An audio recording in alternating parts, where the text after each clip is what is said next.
All right, and we should be live. Hi, everyone. Hi, I'm Cryptic Hybrid. Welcome to this very, very special, super special live stream. It's Monday night here, and you know what? Mondays are rough, but one way to make it better is to talk to some great people. And one great person that I met, and we already hit it off. We've been talking for like half an hour, and it's been great. He showed me his dog, and that's not a euphemism. He actually has a very cute dog, and he's here to talk not about his dog, but about his many skills and about the game he's making. It's Ernan from Epic Llama, and he's going to talk to us about unforeseen You just unusual you have the findings. name on your back. You have the name on the back. Yes, no, yeah, obvious. Unusual findings. Hi, and I'm sorry for butchering the thing. I just have so many things on my mind. Sorry. Unusual findings. It's okay. I mean, you literally have the name of the game. What on the back. what was unforeseen consequences? Oh, it was from no. Half-Life. That's what I'm thinking. Half-Life, the first Okay. chapter is unforeseen consequences. That's what I was thinking of. Okay. I have Half-Life on my mind because because I was thinking of a game that has a lot of connections to that. But no, you're not doing Half-Life. You're not doing anything related to Half-Life. No, you're doing unusual findings, and it's a point-and-click adventure game. Thank you for coming. Let's start about you, your team, and about the project. Okay. Well, let's talk about the team. We are Epic Llama Kings. We have making games for already 14, 15 years. So we start making Flash games.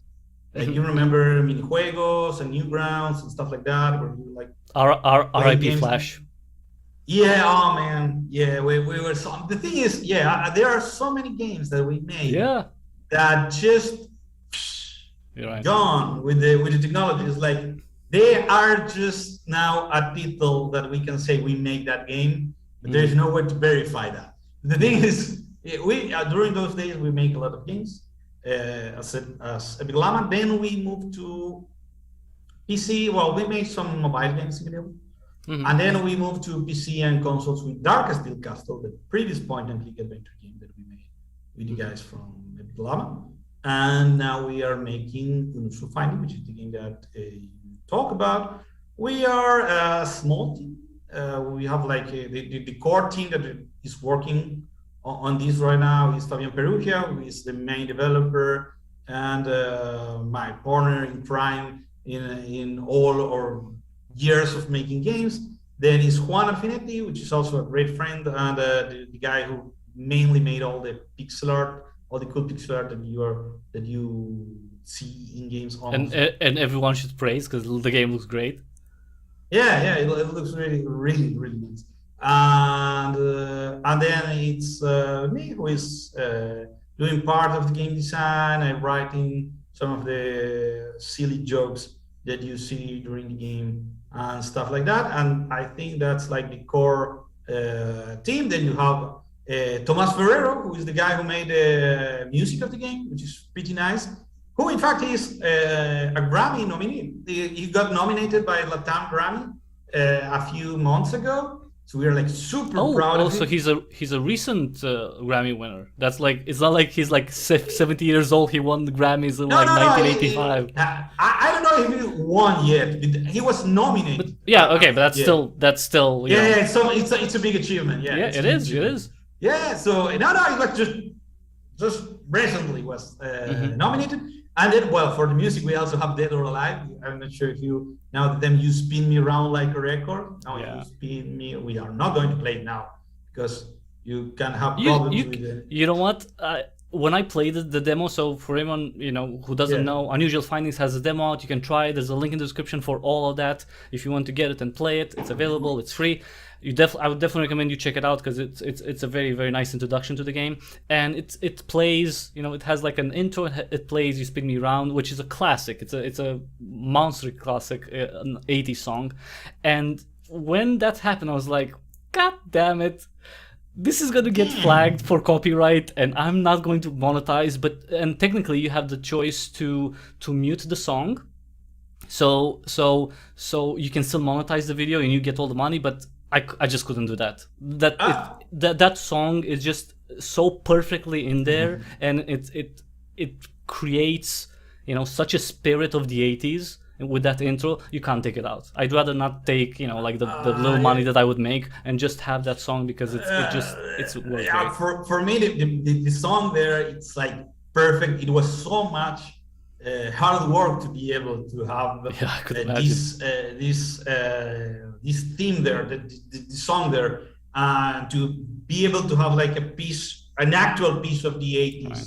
of 80s pop culture, a #1 hit inside games. It was for it's like super big. However, we add a button there, which is like a streamer mode. I'm not sure if I told you about this. Yeah, before. yeah.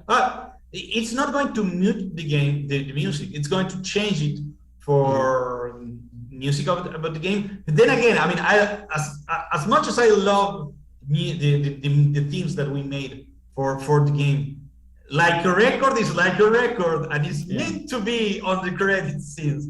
But we understand also that YouTubers and streamers and Twitch would want the people choice.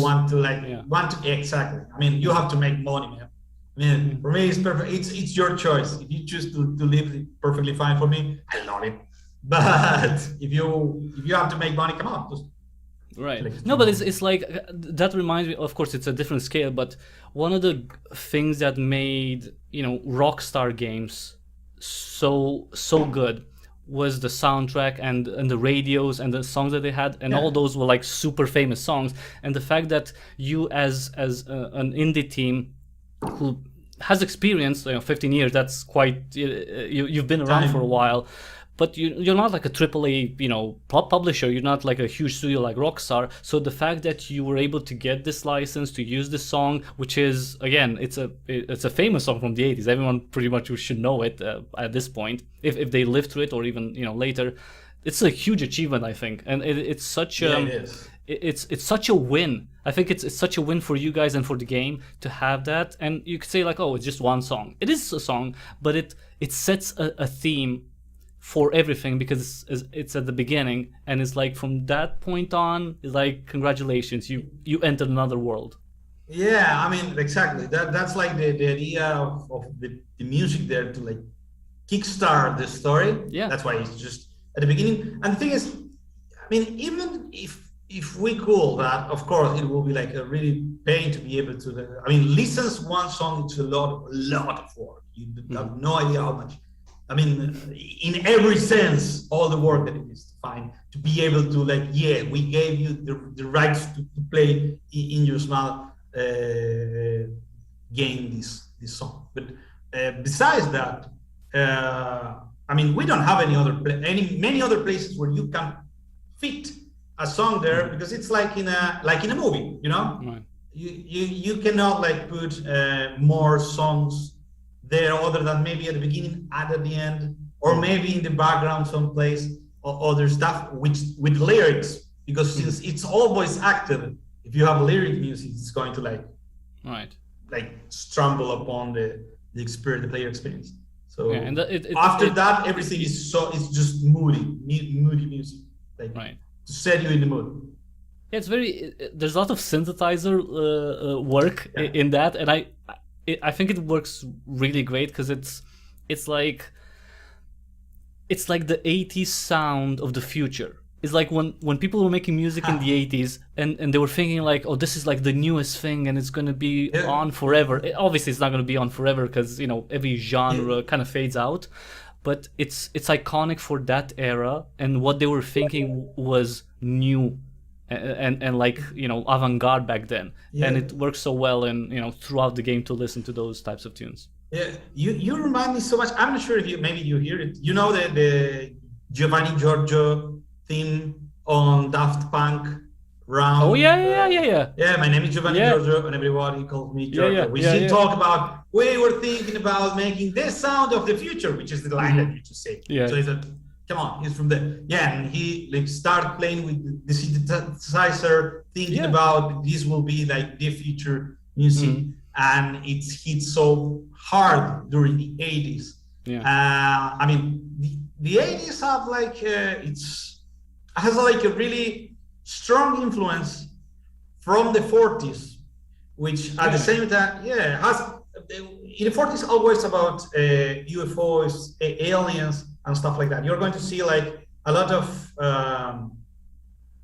cartoons, comics, or movies about like aliens, like the day the Earth stood still, the Thing with the 40s, 50s, and all that space age thing, which in the 80s I think it's revived with the synthesizers being a big part of it, and the VHS market allowing a lot of people who make B movies or movies with a smaller budget than Hollywood studios, because the home rental was a big thing there. So suddenly you have a lot of sci-fi movies, a lot of sci-fi horror. Yeah, sci-fi horror, a lot of creative stuff that was going on there on the B market, and you can see that. I mean, we try to reflect that, not especially the B thing, but all the sci-fi on weird or creative concepts that you have during the 80s. I mean, we try to put a lot of pop culture references, and the story is like full of these things that is kind of like this, and this is kind of like this, and you have like a remix of stuff which became its own thing, because you like kind of like have the guys, you can say, well, they remind me of the Goonies or the Explorers or the guys from Monster Squad. And suddenly you have like three very different groups of guys, which all together make their own thing. And they also, of course, have their own stuff, right? But you have these teenagers, kind of like this coming of age movies. Then you have all the sci-fi elements of movies like Predator, or I don't want to spoil that much, because they a lot of sci-fi stuff happened. Pretty much any famous sci-fi movie that you know, it's going to be referenced in Unusual Findings. That's pretty much how it works. Like, if it's iconic, it's going to be in there somehow. There's going to be a nod to it. There's going to be a poster. There's going to be a mention of something similar. Yeah, but the thing is, there are so many cool people. I mean, I'm not sure if everyone, because there are so many. I mean, the game is big. You know, it has you have like a lot of interaction with a lot of objects and stuff like that. But even that, I mean, there are so many cool movies released and so many sci-fi things that you can do that we cannot like put all of them together. But yes, they are the one that we think that are the best, or the one that they are going to be their references. Other movies from the 80s, and one of the 40s or 80s or 50s sometimes, because especially Vinnie. Vinnie is a retro guy, but the thing about Vinnie, he's a retro guy, but he's in the 80s. So his retro thing is the 40s. So there is this nostalgia for the past thing, the theme that there's like running during it's Inception. The game. It's nostalgia Inception. You're making a nostalgia game that has a character who's nostalgic for a different era. You know, it's like. But I think that's like the point of the thing. Like we have good memories and nostalgia about something, and the character has nostalgia about something that he didn't even live through, because he liked the 40s and the 50s, and it's like 16 years old, so he wasn't there. He wasn't.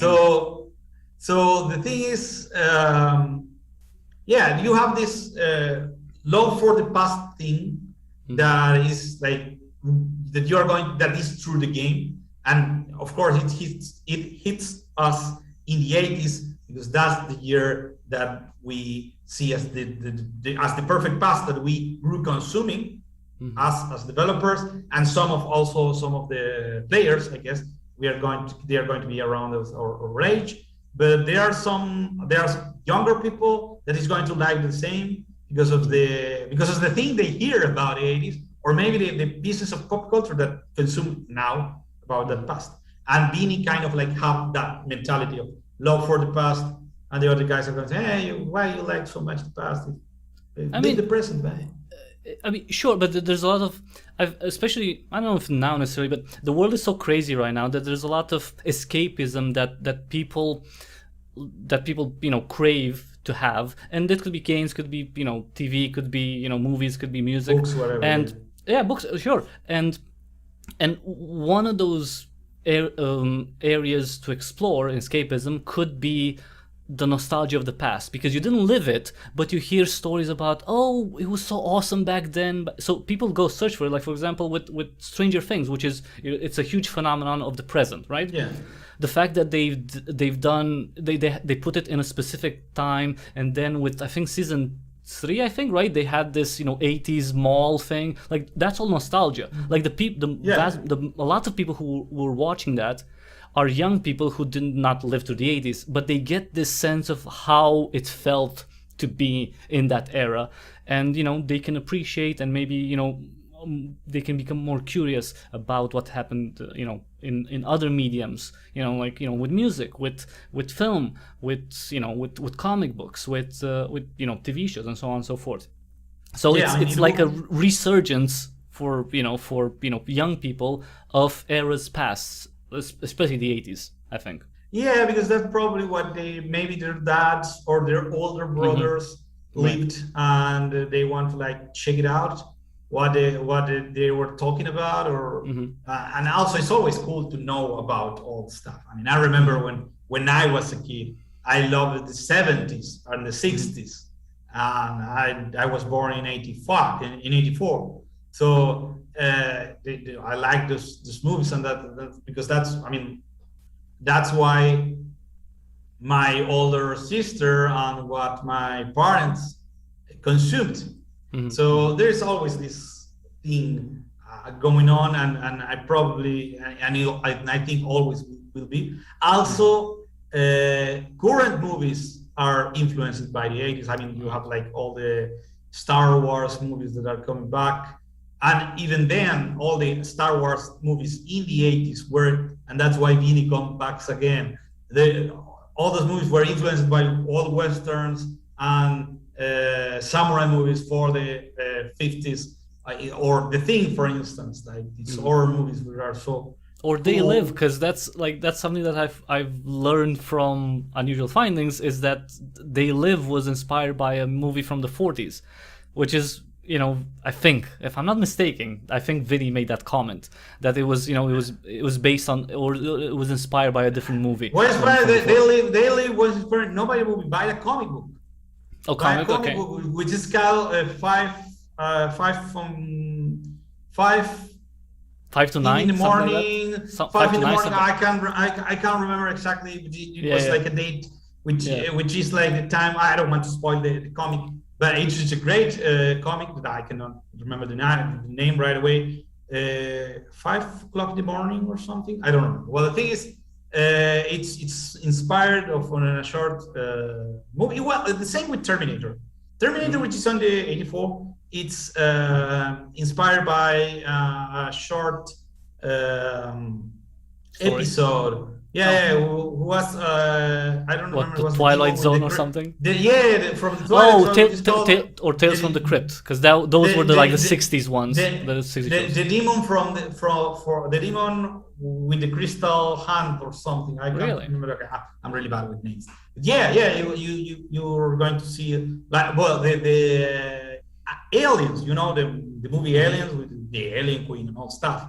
It's like very similar, including the little kids who is traumatized in it too. It's very similar to Them, which is 50s movies about giant ants that come from Earth. Yeah, I mean, that's why you have an alien queen, which hatch more. Right. You're going to see that's why they have the flamethrowers and all that kind of stuff. So it's so fun to me. Like, of course, in the 50s they would make a movie about giant ants. Like, of course, there are movies about giant rabbits. I remember when I was a kid, I was afraid. I saw it. I saw a lot of old movies when I was a kid, and I was afraid of giant rabbits. Really?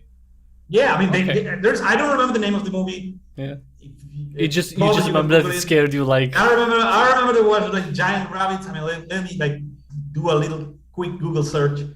Giant rabbit. Not in the middle of the. Okay, you can do it right now, I guess, if you start. It's fine. Why not? It's Night of the Lepus. This is from 72. Really? Yep. Okay, it's not that old, technically. you know. No, it's not. But I was scared still, about it, and it makes sense when I tell you that I was influenced by the '70s and stuff like that. So yeah, Night of the Lepus. That's the name of the thing. And I was genuinely scared about it. I was a little kid, right? But I was genuinely scared about the giant killer bunnies.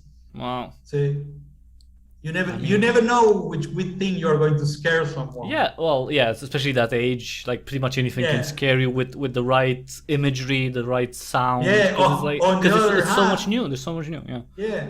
On the other hand, Killer Clown from Outer Space. Man, that movie is so cool.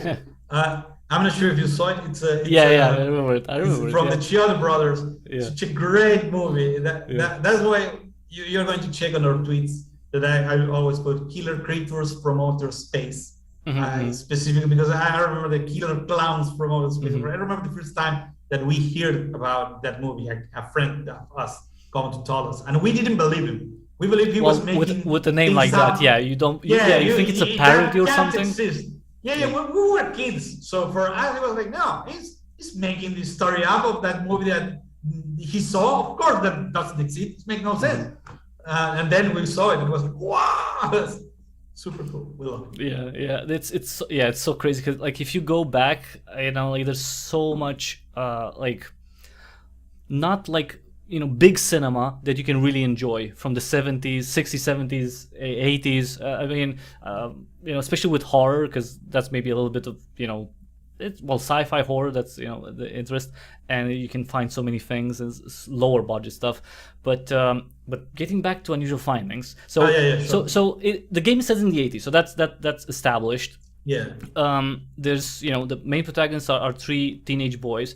What kind of like, in terms of the world, where would you put them in the sense of their culture, the region? So they live in this town called South Plains, but what would that be inspired of? Is it like a small town in the United States, something like that, or is it inspired by something like that, or maybe a different region? No, I mean, if I have to put it, it's set in the 80s, not in a year specific. It's like in the 80s, Right. In every year of the 80s, because everything is like happening almost at the same time. You are going to see movies that are like in theater that do not belong to the correct dates and stuff like that. You're going to see a lot of stuff that makes no much sense because they are like between 89 and the 80s. Like you are going to see a lot of stuff. So it's in the 80s. In fact, in the calendars, they can spot in which year they are. Like, the year is missing. Why it's missing? So that's like about now the location. I would say is someplace in the States where it doesn't snow on Christmas Eve because they don't have snow during the game. The game is set during Christmas season, like the holiday season. It's a week or something before Christmas or something like that. You see Christmas light and stuff like that. People who is like still setting some lights and stuff like that. So in that sense, it's a Christmas game. But I would say it's in the state, in some place in the state, which has pine woods, and it's not that cold. But I will not say they are exactly in Kansas. I have no idea exactly where they are. Yeah. So they have this. They still have this little town mentality, which nothing really happened there other than maybe something with the bull, which is one of the characters there, who live in a trailer and stuff like that. It's a really, really small community, South Plains. And then you have North Forest, which is the town which is right beside South Plains, where they cannot go because the bridge is closed. But they also have like a really small town. Maybe they have an arcade, or like like arcades when you go and play, stuff like that, and maybe have like a bigger shopping street. But they are still small towns. Right. So in the full release, at least in the intention, would all the action happen only in South Plains, or are you going outside? No. They are going to move a lot. I mean, they are going to move. things are going to happen and people is going to move around. I mean, they're starting Southlands, which is like this little town. Then some stuff is going to happen and they are going to end in a different location, which is also a big location. They are going to lead them to another town, which is not forest, which is big, and then they're going to again go to another place. Also, it's like they're, as the story progresses, they're escalating in terms of like, you know, the story gets bigger. Things get weirder and weirder, and yeah, things start escalating. They start trying to watch pay-per-view adult television. So the things, I mean, for them it's huge, but it's not a big deal. Then suddenly there is an alien there that they want to watch. They want to catch or talk with him. And after that, everything starts to escalate to huge. At the end of the game, everything is like... They're going to save the world. Kind of like, yeah, you can say that, maybe. So yeah, it's going to like be a big thing, and they're like forced to take matters to their own hands because it's going to escalate so much.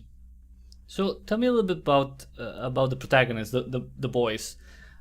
So we start. Well, technically, we only play with in the build that I play, which I'm gonna do a live stream tomorrow of it. Yeah. I've announced it, which is the first chapter. But in the demo, also you control Vinnie specifically. But you have Vinnie, Nick, and Tony, and they're friends, right? That's the big thing. They're friends. They're in childhood. They have different interests, which is really cool.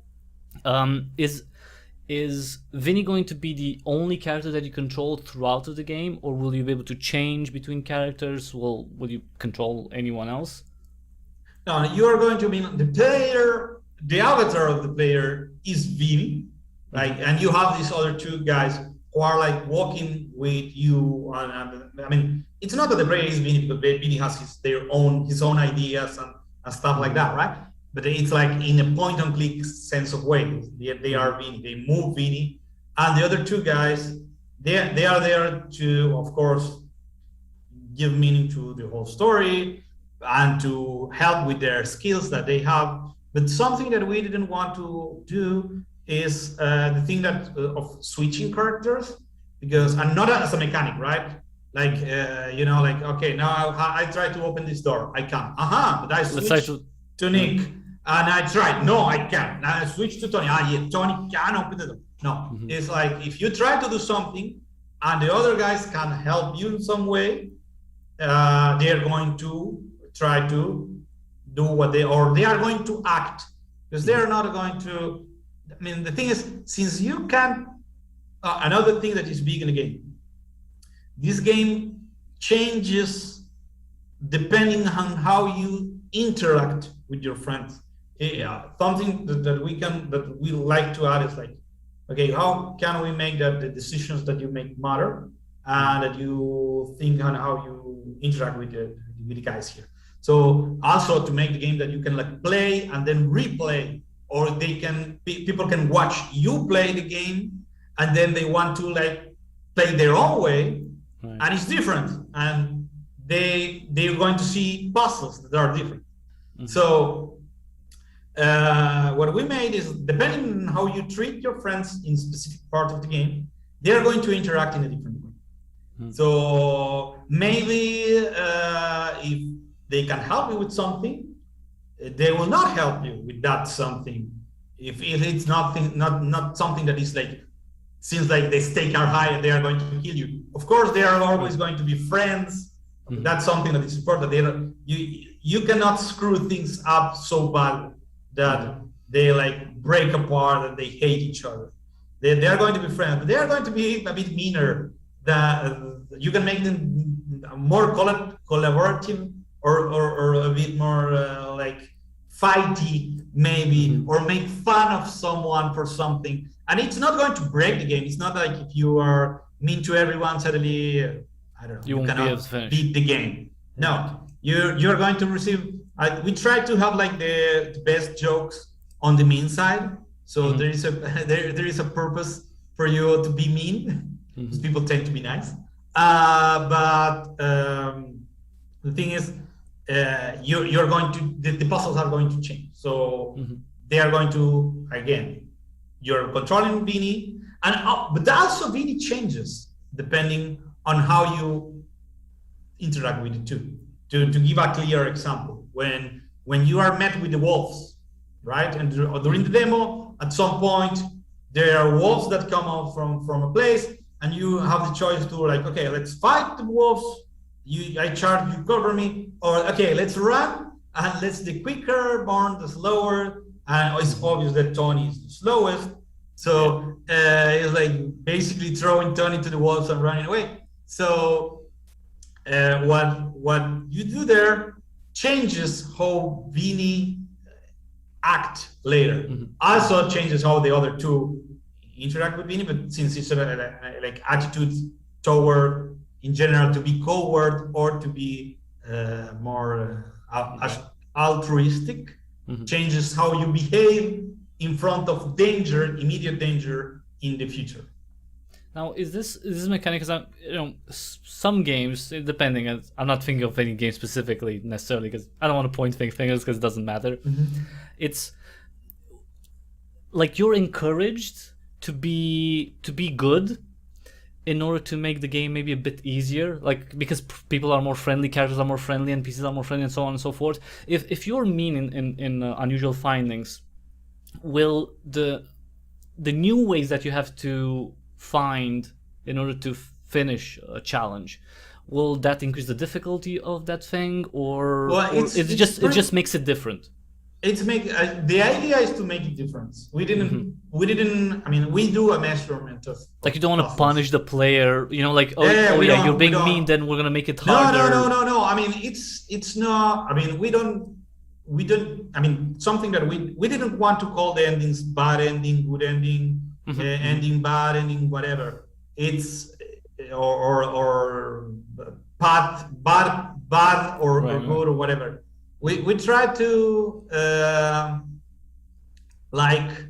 make you choose whatever you think because in the end it's not like you're it's not like you go up and punch someone to the face. Right. I mean, well, yeah, you almost kill him with wolves, right? You're terrible now to think about it. I mean, technically the wolves kill him. So the wolves are going to kill him now. It's not like no one dies in the end. They're nothing really bad happened to them. Maybe their feelings are a bit hurt sometimes, and that's something important, right?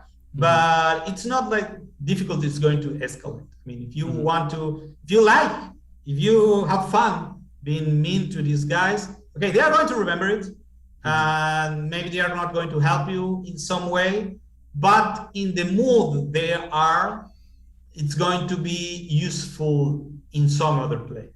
Like you can call Nick a chicken, and he's going to be really sensitive about being called a chicken. So if you don't call him a chicken, if someone calls him something bad, or if someone say chicken, it's not going to be pissed about it. It's going to be cool and maybe let the guy finish. But if he's sensitive about being called chicken because he was already made fun of you before, then if someone poke fun at him, it's going to be easier for him to snap, and maybe you're going to be prone to start the fight or stuff like that. The same with Tony and the ponies. It's like, if you make fun of him, maybe he's not going to be open about all the knowledge that he has about ponies in the future. It can be helpful. Right, but so in this whole, with the implementation of this mechanic, you didn't want, so you wanted to change things in terms of the dynamics between the characters, but you wouldn't, from what I understand, you didn't want to put like a huge stake on their friendship. So they're gonna be together no matter what. No, yeah, exactly. Because, I mean, at the end of the day, like, really, you don't. You have to be like a really, really, really bad person or something, so to ruin a friendship of years during one night with their aliens walking around. I mean, you can be angry about someone. You can like fight a bit more. Also, these three kids are always fighting between them. I'm not sure if you checked it. They are like poking fun at each other and stuff like. Because with your friends, you're not nice. With your friends, you're not nice. You poke fun. You poke fun at each other. You poke fun of your friends all the time. Like the thing is, how far you go with that. And, to be fair. In their dynamic, I'm thinking Tony's the butt of the joke pretty much like 90% of the time, because he's, like, he's the easy target. Like, for both Vinnie and Nick. But he has come back sometimes. He does. Yeah, that's true. Yeah. He does come back. When he comes, he makes fun of Nick and Tony. They are fighting between them all a lot. But yeah, I mean, you're usually at that age specifically. You're not, we're so friendly with each other. You usually poke fun. The thing is, there are things that they are like maybe more sensitive about that you can like help or just listen to them or just keep pushing them on other direction. And this is going to change a bit, but they are not going to end like fighting each other. They are going to go through this huge thing that is going to be happening all together through the end. Now, why did you choose? Did you always wanted to have a group of friends for this, or did you start with, let's say, the classic, one protagonist, and and from that, something inspired you to go to, this group of friends, which, in my view, it's cool because they each offer their own perspective. And by doing that, you also get, maybe ideas as to how you can solve something, how you can look at something in a different manner, and so on and so forth. So in that regard, it's very helpful that you have, technically three minds looking at something, and they can all, have their say. But was this from the beginning, the intention from the beginning, or did it come, later on as you were, building the story? Well, the thing we from the beginning, Untitled Findings was meant to be about three guys. From the beginning, it came like an idea after making Darkest Build Castle, because we love making Darkest Build Castle, but it's something that happens with almost all point-and-click games. If you have and it also happens here, right? But not so often because you have the other two guys. Is that you hear monologuing a lot, right? Yeah, and kind of like all the characters become a crazy person because they are talking with themselves so much, and the jokes they make jokes to themselves, or you break the third wall all the time. So this is making jokes to the player specifically. So we want to set it more like a movie also. So what happens is you have to have interaction with other people. So they talk with you, and they are, as you say, they offer different perspective. They have instful data. They talk, and also because you as player, I guess that it's interesting to hear, to see conversations, to see them interact, what they say between them. Maybe something that happens in all these games. It's like you are guessing incorrectly, or you are getting nothing almost from almost all of the items that you can interact with. I mean, like there's a tree and you see the tree, and that tree is not involved in any puzzle in any way, shape, or form, but you are allowed to interact with him, and we want to give you something for your time, like not just it's a tree, but we want to give you maybe some interaction that is funny or that it's clever, and that's why the three guys mechanic can like be almost also these three guys, like they always, as we said before, they like poke fun from each other. So you can see how they interact about this object that you see. There is a scarecrow. Okay, let's see the scarecrow. What they say. Okay. Vinnie says something and Tony replies, and then they start to like argue about some stuff, and you're like, well, this is interesting, this is fun, let's see what happened next, right? I'm not sure. I mean, I hope we achieve that, and it's not I didn't think of it like that, but it's like with the monologue thing, right? Because you do. It's in a lot of point and click adventures, like, oh, this is a pen. I could write with it, and they make a joke, and then like, oh, I can't do anything with the pen, like, oh, this is just like a window, whatever. But with Unusual Findings, like, yeah, oh, remember that time, when, and then you get a whole story, and you get something more about the characters, and I think that's more endearing.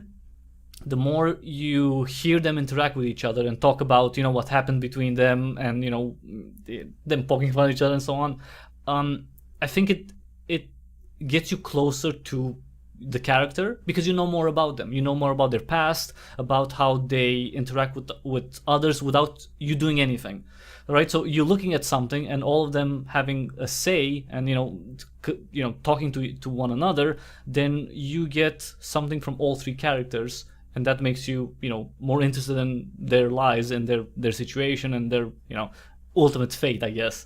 Because it's because you may not like identify with one, right, or any, really, but it gets you connected to the characters. The more you know, the more you see how they interact with others and so on. Because it's like, who didn't have a group of friends? Where you went in and went and did weird things, or you were playing together games. I mean, that's a pretty common memory, right?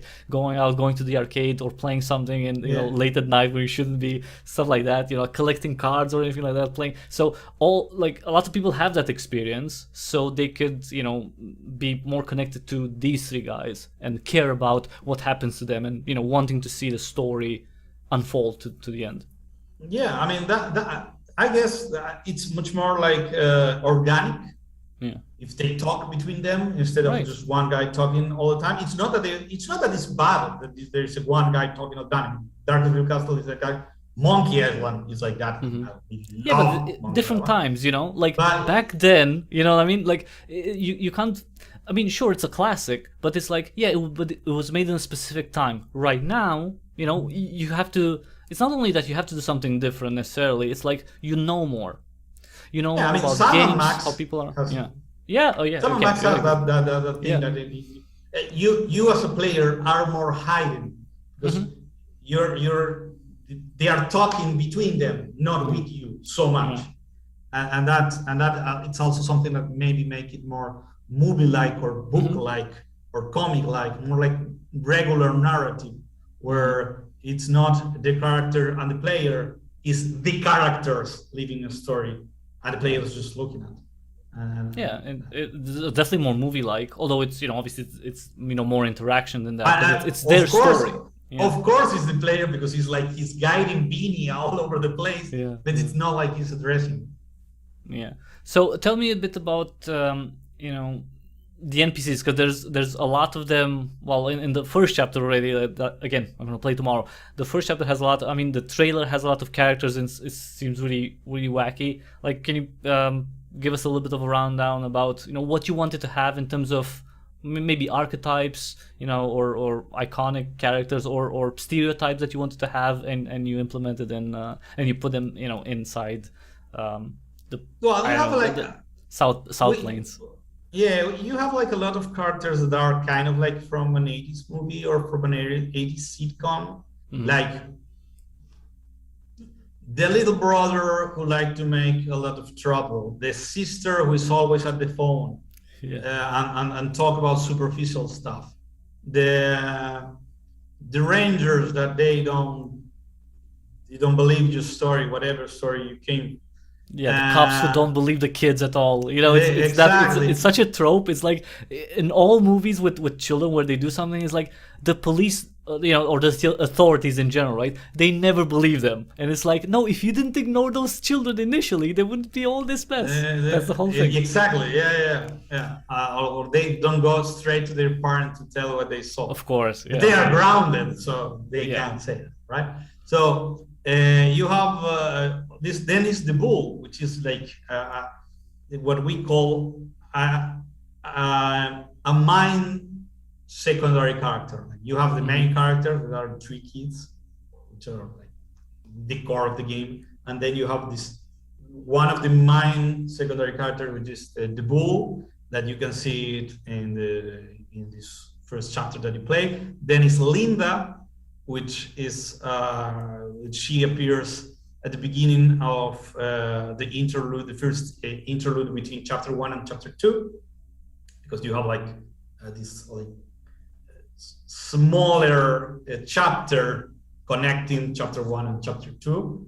And there is introduced Linda, which is a reporter, but I don't want to spoil her that much because it's something that is more, but which is a girl which is pretty clever. Is she like the investigating stuff, like the April O'Neil type? Like she's like courageous and she wants to get. Yeah, I will say it's one of the things that we use. Of all the remixes of all the characters, they are. Does she have big 80s hair? Because that's like. April O'Neil is, and you can see her on the poster. She is the. She's the one. Oh, okay. You're going to see a girl there. There is a guy with a patch in the eye, which is clearly the bull with a shotgun, with his name Marta, which is like the name of the shotgun that the bull carried. And then you have the bull, which is like the ultimate 80s action hero. Is this guy who is kind of like a hitman who worked from the mafia or the mob. He's in something shady, but he's super cool with the kids. It's like it's super friendly towards the kids. In fact, he's the only guy who believes the kids. The thing is, like, if you check that, you're going to see that it was when he go like, we have just seen an alien, and oh my god, that's super dangerous. But he has other things to care about because the world of the bull is pretty dangerous at it is itself. So he's going to help you if you do the right things for him during the gameplay, and he's going to appear later on in the game. It's going to be very important. So these characters like the bull and Linda, they're gonna pop in, throughout the game in multiple situations. Yeah, once Linda is with you, she sticks. Like she doesn't belong a party member. Like she's not walking with you, right? But she's like with you, guiding, helping, and doing whatever she can to stop what is going on. And those are the main, the secondary, characters. The secondary man. Then the bull is going to reappear to help more actively once again. Well, so he has to shoot his shotgun, obviously. He has a shot. He has so much stuff. I mean, the bull has explosive shotgun and a mini nuclear weapon. Wow. So that's illegal. He has so much stuff for a regular mob hitman. Why do we need? But the idea is like what we want to make with the bull is like he's this kind of like almost force of nature in the sense that he can't be gunned down. He's going to no matter what, he's going to survive. But he has way much more firepower that a regular person will need always. I like how you said that he survives. Exactly like the action hero. They go through bullets, they go through car chases, they have explosions, they go through glass, and they get beat up, but they still win. That's the point. That was a classic thing. That's the idea. If you see the bull, he has a patch in the eyes, and he has old scars and all of the. But anyways, he's still fine, no matter what happens. They can get hurt, but they're still in a sense invincible because they always they're always the one standing. That's the whole thing. They managed to reach the end of the movie. So in terms of let's say bad characters or like evil characters, antagonists for the boys and maybe for the whole world. So we have the alien, right? From the beginning we see that there's an alien who does something pretty bad, and obviously the boys have to somehow take care of it. And in the intro we also go through this very shady Although he might, it might not be the only thing, because we see a shady guy that's seems like a Fed or something, or a private detective, like outside of the bar somewhere. But there's also this corporation, which is New Frontier Corp. Yeah. Are they building our gonna, future? Yeah. Yeah, but are they building a future while also making the boy's life harder? Like, is the company like another the motto welding our future is because they are definitely making their future. Oh, but the thing is, yeah, there is this shady place, which is, as you say, New Frontier. Shady things are going to happen once they enter the New Frontier, which is what happened at the end of chapter 1. They just, I'm not sure if the game ends with them like at the entrance. And a lot of things are going to maybe make more sense when you go there and stuff happens. I don't want to spoil that. Right. Of course. But yeah, they are bigger threats than the killer in 2.5 meters tall aliens stabbing people and shooting laser. They are going to be bigger things to worry. So yeah, I mean, there are other bad guys. Yes, they are. Okay, that's cool, because it's like the alien is. I mean, the alien is. It's not this, like the alien is not enough, right? But the way you set, especially the intro, is like, wait a minute, there's more here. Like, it's not this just peaceful, quiet, small town. Like, you can sense that there's something more in there.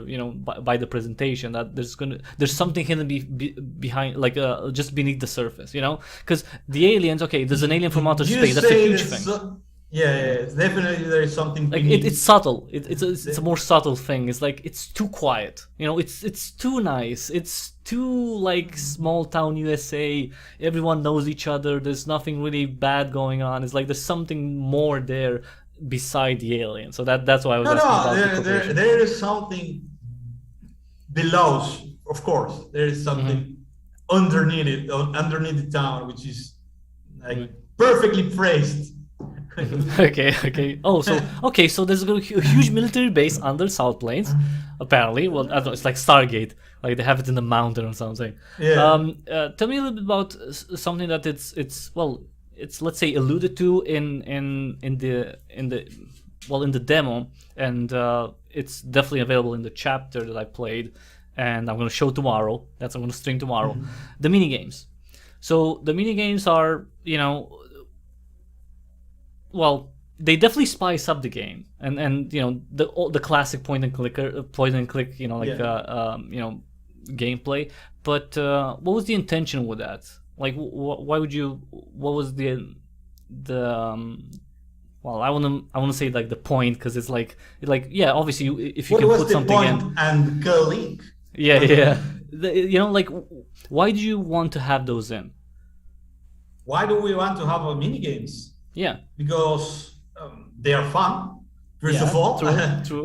Because they are fun, because they spice things up, and because it's really cool to. I mean, since we are talking about the game is about one specific era, and that era was really, really influenced by the games of that time. We were influenced by the games of that time.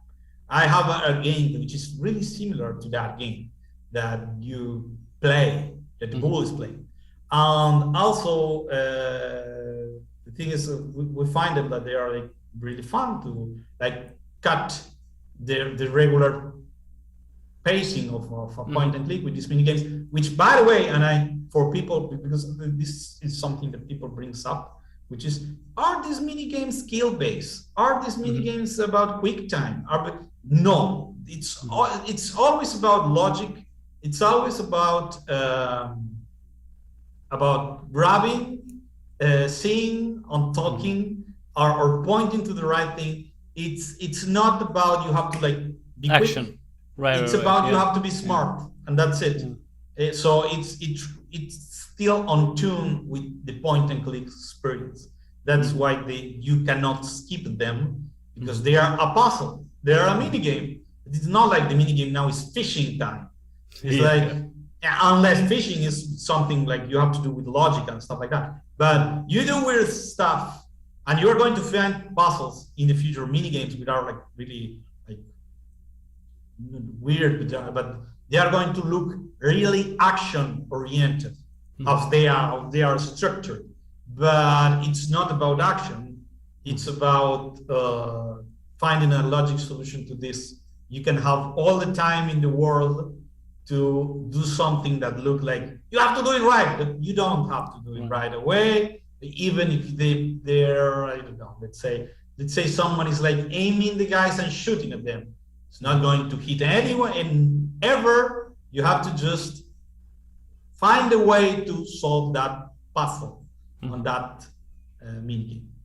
All right, so they're a different spin on like logical, challenges that they're all throughout point-and-click adventure games. You just made something that's also a puzzle, but it's it feels different because it does feel different. It's like it's like you want to.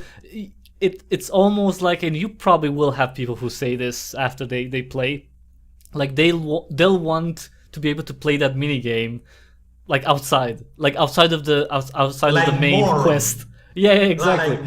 See what would be like the whole game or really or no. I really think you would have something like that, like people who would want probably. to have the mini games to be like, yeah, but I finished the game, to have and then I just want to play 2, those, like exactly. the whole game of Maze Quest 2. Yeah, exactly. Well, not the whole game, but yeah. No, the thing is that something that is important there is like you can brute force some puzzles, and I like did.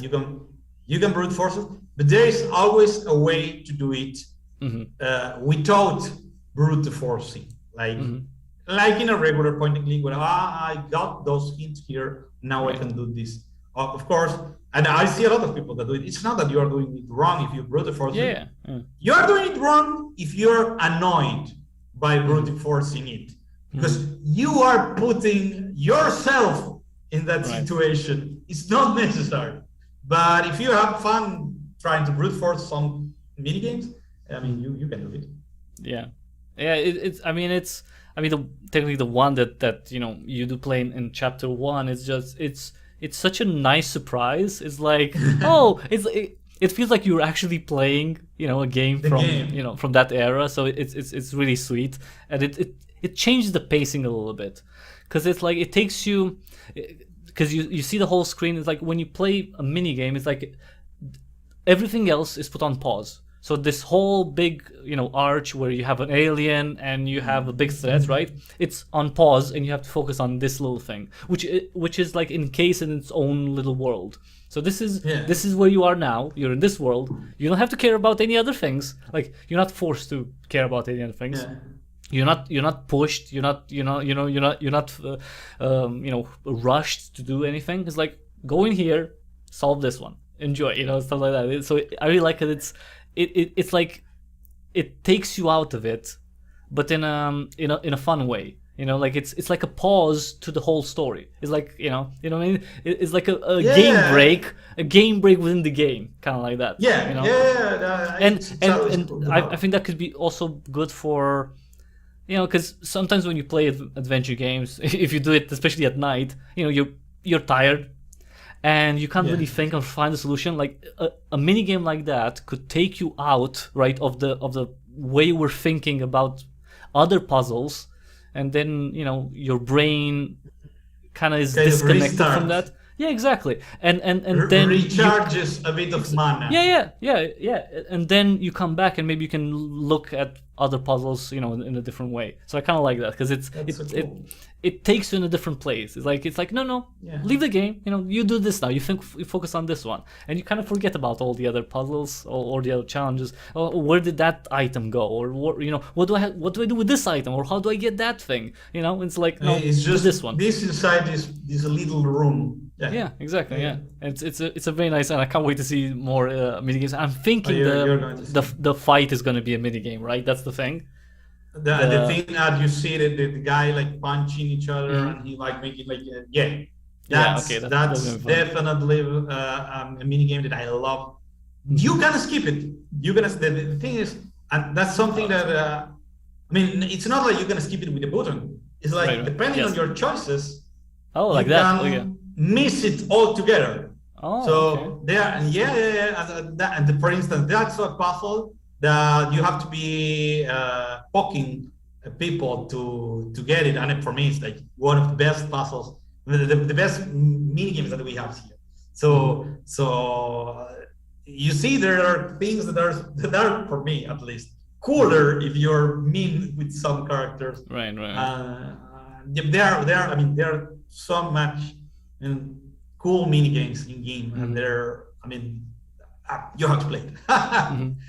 Now, one of the things that made me think after playing, chapter 1 now, it's the boys have this, treehouse, right? It's kind of like their base, and they have a map, and it's like, it's all cute, and I'm like, is that location gonna have like a more prominent place as the game progresses? Because it feels like the place where you plan, when when you build stuff that you're gonna use later. It's like a fort. It's like their base of operations. But from what I've played so far, you don't really do much in it. And I was thinking, I'm just wondering if that's gonna be a more important space for the boys and for the story as you progress. Not really, because you move from South Plains after chapter 1, and pretty much you forget about it much later. But the thing is, you are going to have always those places where you see, if you play the game, you're going to see that when they are in the treehouse, Nick and Tony kind of like leave your party. They don't follow you around. They are there, and you can interact with them, which is something that you cannot do in all the other places. So you cannot click at them, see them, grab them, talk with them. So you talk about what is going on, and then you share ideas, and you can recap what happened. If you forgot something, if you play after, I don't know, 5 days, right? You go to the treehouse, you talk with the kids, and they're like, put you update, kind of. But you are going to find other places where they made their own hideout, where they are there, and you can okay, what the hell is going on? Let's plan. What are we going to do to follow being alive, or to keep? What's the plan? What's the next step? Exactly. What's the next thing that we are going to do? And talk with the kids. There are different places in every chapter where you can pause and talk about what is going on. Like in the treehouse. I didn't really. I tried a little bit to talk to them in the treehouse, and I was thinking, oh, that's cool. Yeah, because they're separate in the treehouse. I was just thinking that it would be, them all around. It's like, we can only assemble this thing in the treehouse, but in the treehouse specifically, yeah. But it's because it's like a, because it's like a base of operation, and I really want that map. So for people who've played the demo version, in the treehouse, the kids have a map. The boys have a map of South Plains, but in chapter 1 you find a very, very nice map somewhere else, and you can't really get it. At least I couldn't get it yet, but it would be nice to have if you could steal it later. If that's a mini game or that's like a side quest, that would be really nice, because I would like to decorate that treehouse with some with a lot of stuff. The idea it's a really good idea. Maybe the next game have that. Yeah. Well, unusual findings too. Exactly, unusual findings too, maybe. But the thing is, right now you leave the treehouse, and the treehouse, it's gone after chapter 1. Yeah, you move on. Okay, that's fair. And tell me about what you're using in terms of game engine. Is it something that's third party? Is it It's Unity. Basically, it's Unity. It's Unity. I like how you just it's just Unity. Everyone uses it. It's Unity, but it has a lot of work from Fabian Perugia Ribeiro, which is our main developer. So I told you before, he did a lot of work to be able to make all this point and click system that we have from Darkest Build, and then to have the a 3 guys party that they follow you around, and then you can set up all the level and stuff like that. make like an engine inside the engine to say so, to be able to build this. It has so many different scenarios, right? So he made this like engine inside the engine to be able to work quicker and stuff like that. So, but basically, what we use is Unity with that on top. So, because you've worked on other games with the engine, was it like, was it just like the normal choice, and it was just easier to go into production with Unusual Findings because of all that? Like yeah, we have the base already. Yeah. Of course, I mean we worked. Also, Unity is pretty make things easier to port and to like make it in different sizes and scenarios and controls than other engines that we say, okay, this is like logical. But at the beginning, when we were between, we were making Flash games, so it was like, okay, Unity seems to be like the proper choice. And after that, well, we already have this experience built, so we are not going to throw this experience and all this work to the trash can. There are a lot of stuff that was remade and implemented to make it more efficient, and it has a lot of work over it, but we don't want to throw that out, so we stay with Unity. Yeah, write what you know. That's the exactly right. Yeah. Tell me about, because we mentioned at the beginning a little bit. So in the Kickstarter, you mentioned the visual style as neo retro. It's a funny choice of words. If you put them together, it's like new and old. Retro, how can something be new and old, right? And that's technically my question for you.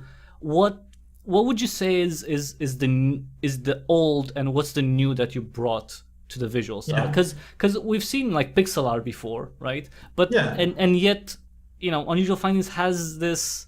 I don't know if it's necessarily the color scheme. Maybe that's the thing. It does look different than other pixel art games.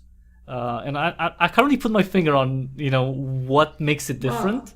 So maybe you can elaborate. I'm not sure. Probably there are other games that will fit under that under our category of what we call new retro. It's like we do pixel art, which is a pixel art which has really big pixels. It's usually you can see other pixel art which has like more zoom out and doesn't have so defined. Also, it's not like you're watching, I don't know, like Famicom art. But the thing is, we use all the color scheme. We're not. The thing is, in the past you have pixel art, but you were like within a certain range of colors that you can use. We use all the colors that we want, but we also use particles, and we use like fog, and we use lighting, and we use lights, and we use like bugs that are flying and stuff like that. And although it's not pixel art, it's just like all new things new features that you can add. There are other games also use, but that's what we call new retro, because you are using the pixel art of the past with big pixels, but you are also taking like the best. What we try to do is to try to take like the best things from both worlds. So you have pixel art, but you also have particles, fogs, and lighting that it's new, that affects in a different way. So that in the past that you can't do that. So that's why we call it a new retro, because they kind of enhance the retro stuff. I think. These effects are. I think they're very subtle. I think maybe that's the thing. Is like they blend in so well. Like because when you mentioned it, I was thinking like, wait, yeah, I do remember like with the sparks. Like at the bridge. Yeah. And there was like this. I don't remember what was like some suit coming out. And like, yeah, those didn't look pixely at all. But I didn't really think of it then. It just felt right. Like they blend in so well with everything else that you wouldn't think that they're like very different in terms of the technology used. Yeah, for instance, look at the background that you have right there. You see that the trees in front of you, they are like super well defined, but behind you have this mist. We made this degrade. I don't know how to say, like this different. It's not shades. pixel art, but there are shades. But there's pixel art behind it. Right. So, but if you see it, it doesn't crash your mind. It's not like this is weird. It blends in a cool way. And, we like it. Yeah, that works. I think it's. So, is this something that is new with Unusual Findings, or were you using kind of this type of,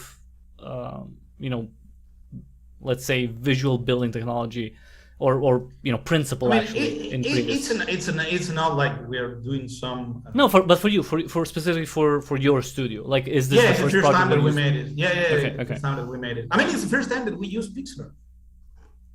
Oh yeah, right. Because it's think about it. Yeah, because on the past we use Flash, which is all vector, and it's the first time that we. I guess yes, it's the first time we. So then begs the question: why pixel art? Because is this a nostalgia project?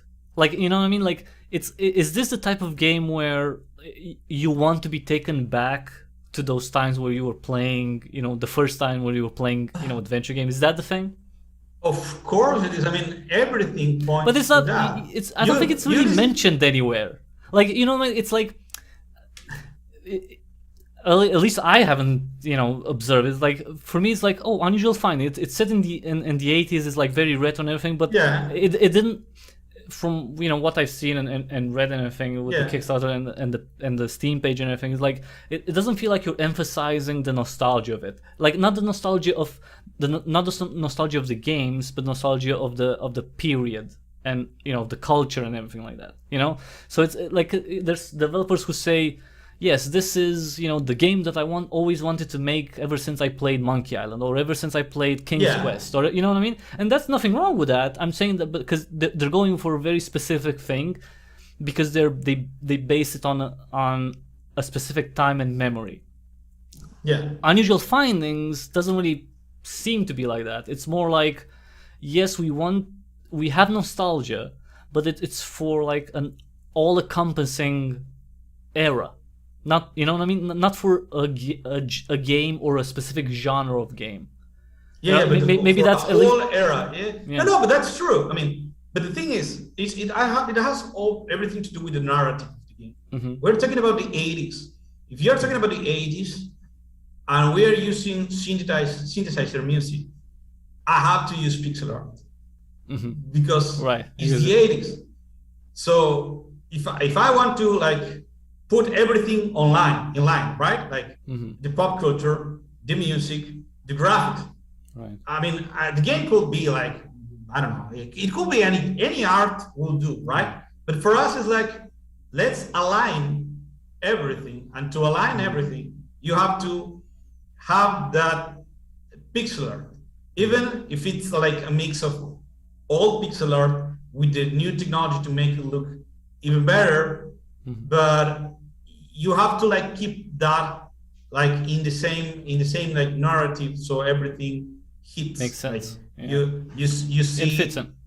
That's like the mood that we are going with. Like you see pixel art, you listen to the music, wave, to the soundtrack, to the you listen retro wave, you and the kids are wearing 80s clothes and everything it's happening, and the posters and on all that pop culture references are all over the place. So yeah, I mean it was part of making like for us pixel art was like the way to go, because that way you like go full circle with the narrative of this is retro this is a love letter to the 80s.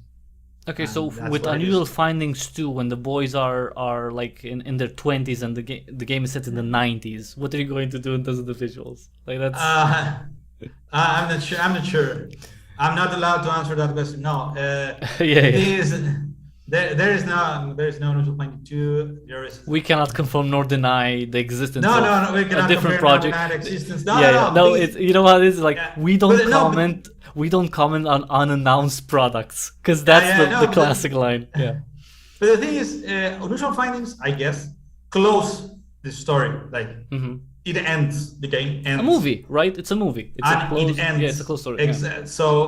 So I don't think there is a space for at least there is no space for another story with the same guys.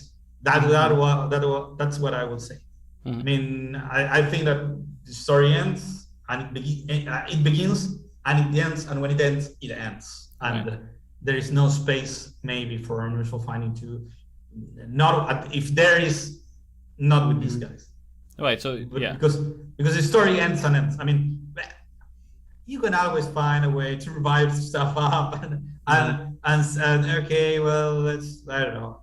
I mean, there is always narrative tricks to revive stuff, but yeah, there's the way they brought back like Darth Sidious, like in Star Wars. Like, wait, he was a clone? What? No matter how ended something is, you can always now this parallel universe story. But or this secondary characters, what happened or before or after. But then what I say is like the story ends and it closed up. I think it wraps up everything.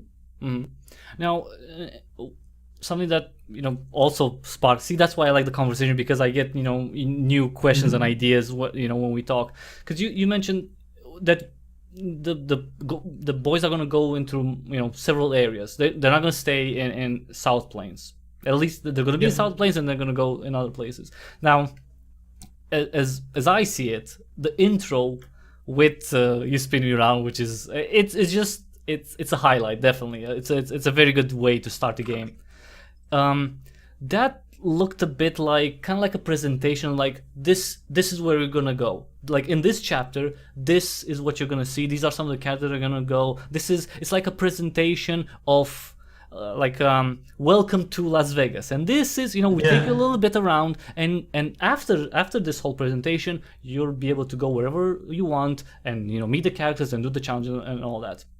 And since you're gonna go in different areas, are you thinking of, or do you intend to do something similar? Maybe maybe not with super famous 80s songs because of licensing and all that stuff, but any like small intros like that for the new places where they go around a little bit, or they're driven around an area and you see everything that's new, and after that you go into the actual chapter. Well, the thing is, you're introduced to the following chapters in the following way. Like you have in the same way that you were I mean, not with the there is not going to be like a clip video with music as you saw, but it's always like you have this small introduction about what is going to be happening with some puzzles and stuff like that, like you see at the beginning of the room, and then you suddenly are like in the world. And there is that's why I call interludes between like chapter 1 and chapter 2. This interlude where everything is set up, like what is going on, the story progresses, you start to be introduced to this new area, but it's not like you are going to be guided around, because things get much more chaotic after chapter 1. Chapter 1 it's like more slow paced. They are in pursuit of the unknown. From chapter 2 and on, they are in the unknown. They are like in this situation which is everything flipped upside down. So it's not that they are in the upside down. No. It's like this is not a reference to Stranger please, Things. Yes. No. But what? Oh wait! Why the emphatic no? I don't know if that's the right word.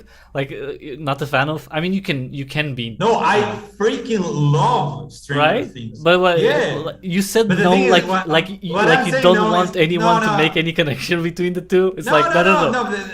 Now the thing is, you're saying it right. I mean, the thing is, thank you for the. Don't say no that way because it's true. I mean, we love Stranger Things. It's a great show. But the thing is, we don't want people to believe that it's like a recreation because people, a lot of people say, this is like Stranger Things, and in a lot of way it is. I mean, if you like Stranger Things, because it, as you said, it makes reference to culture, to the 80s.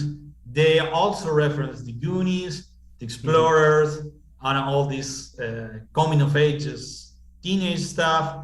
But it's what I would say. It's not like you suddenly go to this version of Salt Plains, where it's the same, but suddenly it has some kind of like evil entity or something, which is the plot of Stranger Things. So what I was emphasizing with no is like the plot is like not better. That, you're saying that Unusual Findings is better than Stranger Things in terms of plot. You can say it. I don't mind. No, you can say it. It's fine. You can say it.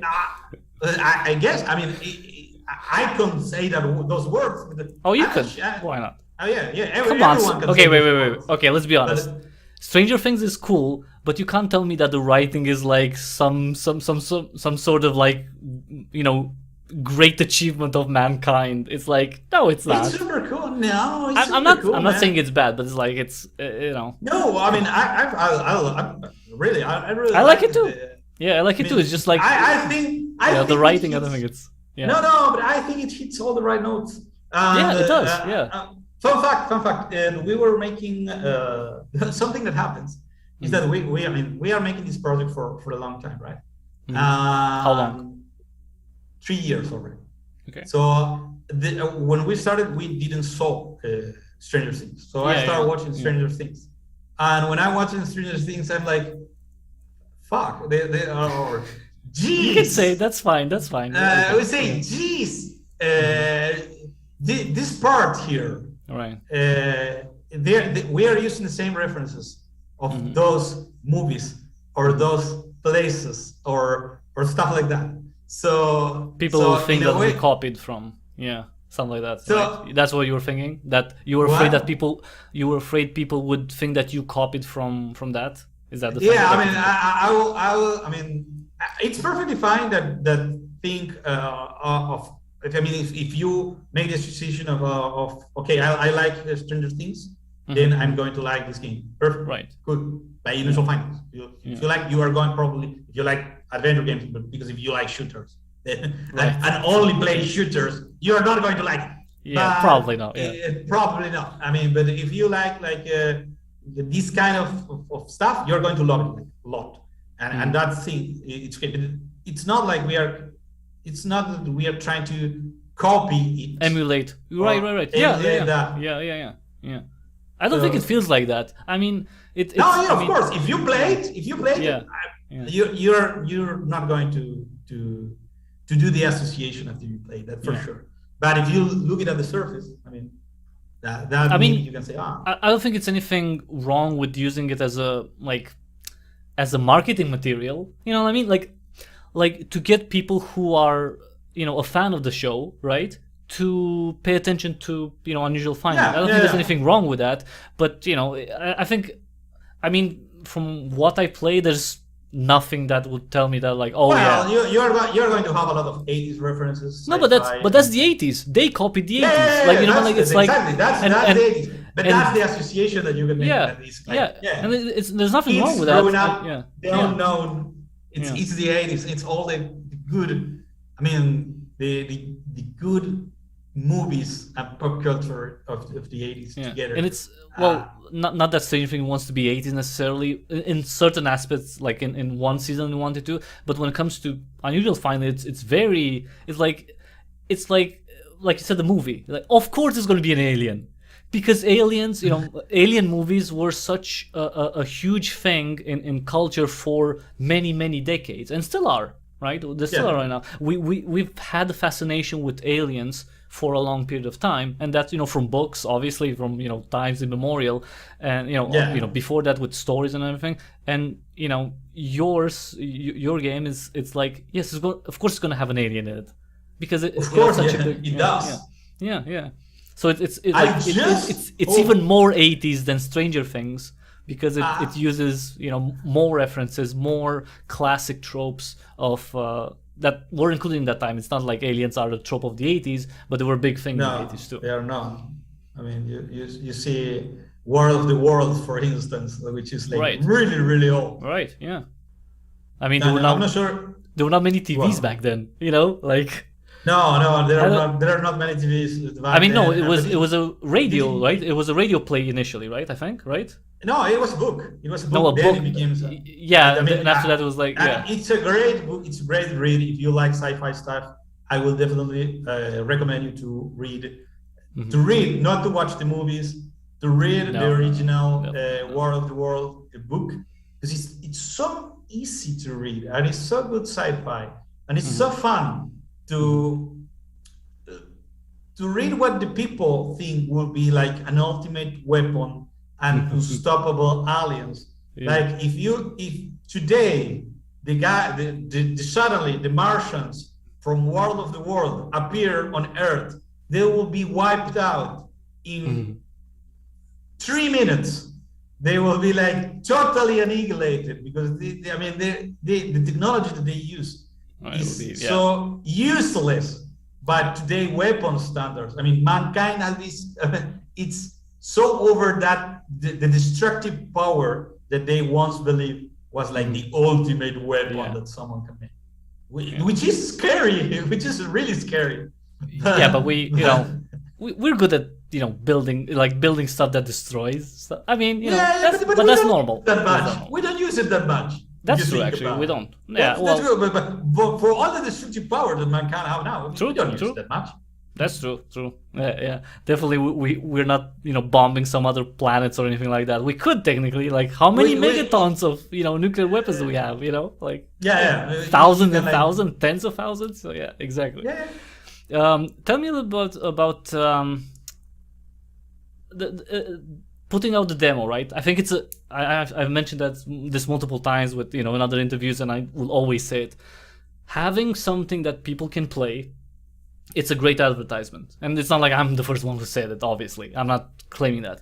But it's such a good thing to have a demo when you want people to understand your vision, to get to know you as a developer, as a studio, as as a creative team, to have something that you can send out and like, okay, look, this is what we've done. Do you like it? Then then maybe you want to support us, maybe you want to follow us, and so on and so forth.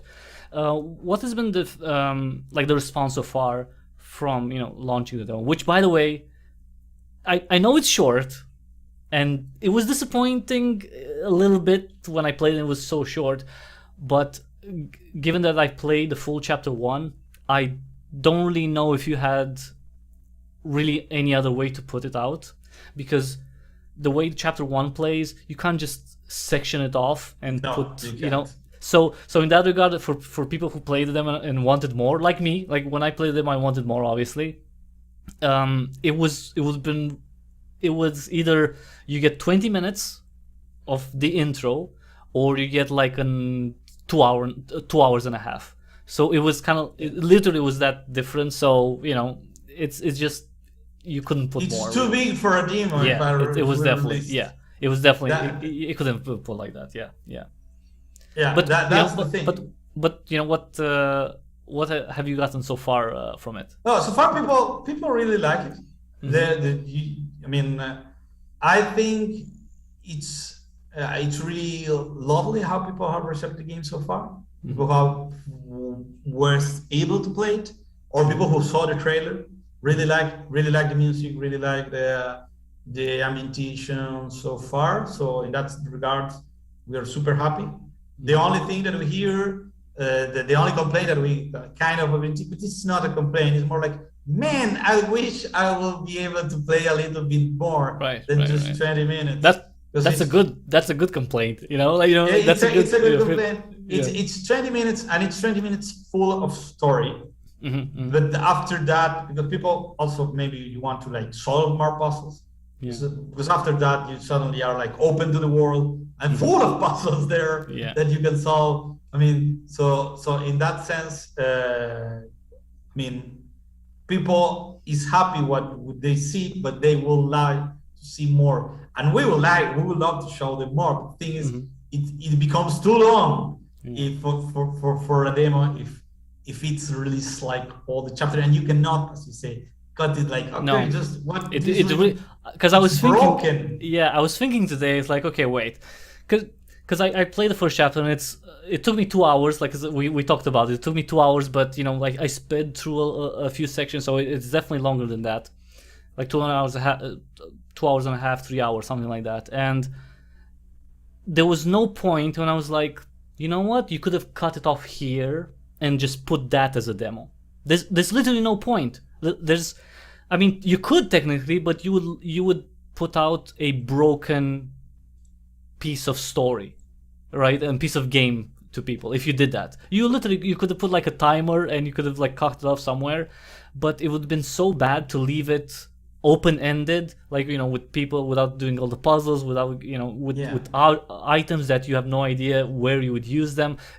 I think people would have been more disappointed by that, and also I think there would have been fewer people that would have played something that long. I believe too that the idea of the demo is like give you an first glimpse of the game, first glimpse to the characters, how puzzles work, and the mechanics of the game, and what is the setup. So that's what you get when you like. It's like a cookie, right? If you like the cookie, if you like the cookie that you try, okay, maybe I think about like when it's released to buy like the whole package of cookies. And if I don't like it,